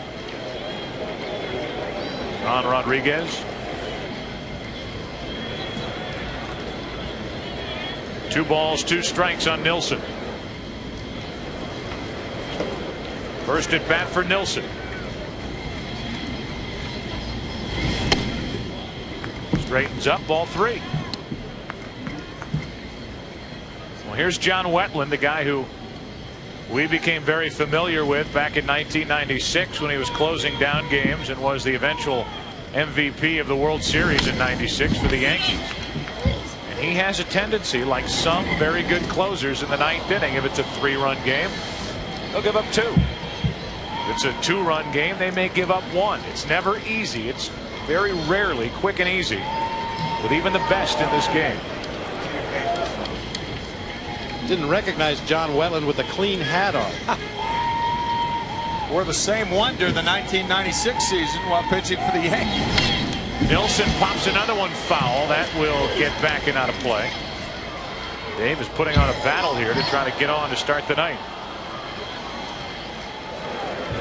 Nilsson is a potential free agent at the end of the year, and he is still considering not signing a new contract to open him up, be available to play for Australia in the upcoming Olympics. Nilsson strikes out, and that's the way we start the 9th inning.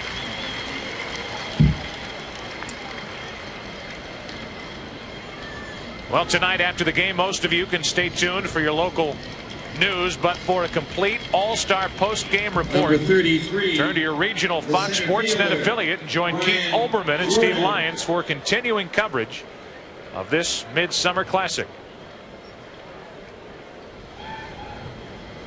We will have the presentation of the MVP award after this game as Jordan takes ball 1. The game dominated by pitching to this point. Might select a pitcher, and if you select a pitcher, how can you look past Pedro Martinez? He pretty much set the tone for this entire ball game, that it was going to be pitching dominated. As you mentioned, Tim, a lot of aces, a lot of bullpen aces in this game. In the year of big offense, good pitching still beats good hitting. Look at all those strikeouts piling up here in this All-Star game as Jordan takes a strike, and now he's set up at 1-2. 22 strikeouts combined tonight. Record for a 9-inning game in an All-Star game.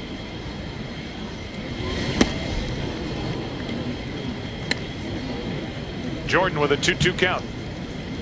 The record for strikeouts by one league has already been tied by the American League. That record is 12. They've struck out 12 National Leaguers so far tonight. Jordan trying to avoid becoming the 13th, which would set a new record. Keeps it 2-2. Deck is Jeff Kent. This crowd has been subdued really since the first pitch. Keith Olbermann touched on it. Good pitching will put you to sleep. Especially after the home run derby last night when balls were flying out of here all over the place. Jordan lines a base hit into right field, and the National League won't go quietly here in the 9th. Jordan has walked. He now has his first All-Star game hit. And it's 1 on, 1 out for Jeff Kent. Number 21, the second baseman, Jeff Kent. Why is Joe Torre and Mel Stottlemyre smiling? Well, him. I mean, you've got John Wetland on the mound right now. And if he struggles, you just call on Troy Percival. We've already had Roberto Hernandez. He worked a perfect 8th.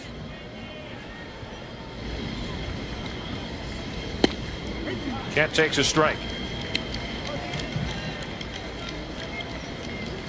Charles Nagy of the Cleveland Indians did not get into tonight's game.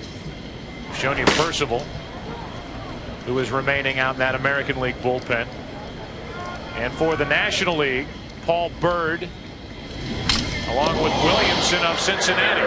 Potential double play ball back to the mound to second and on to first to end this 70th Midsummer Classic. 4-1. The American League wins it on a dangerous shattered bat and a ground ball back to Wetland. Well, that's the way this one ends, with a loud double play. Hit into by Kent. We'll come back to Fenway Park here in Boston. Our thoughts as we wrap up the 70th Midsummer Classic. A double play ball ends it. The American League wins it 4-1. Back in a moment.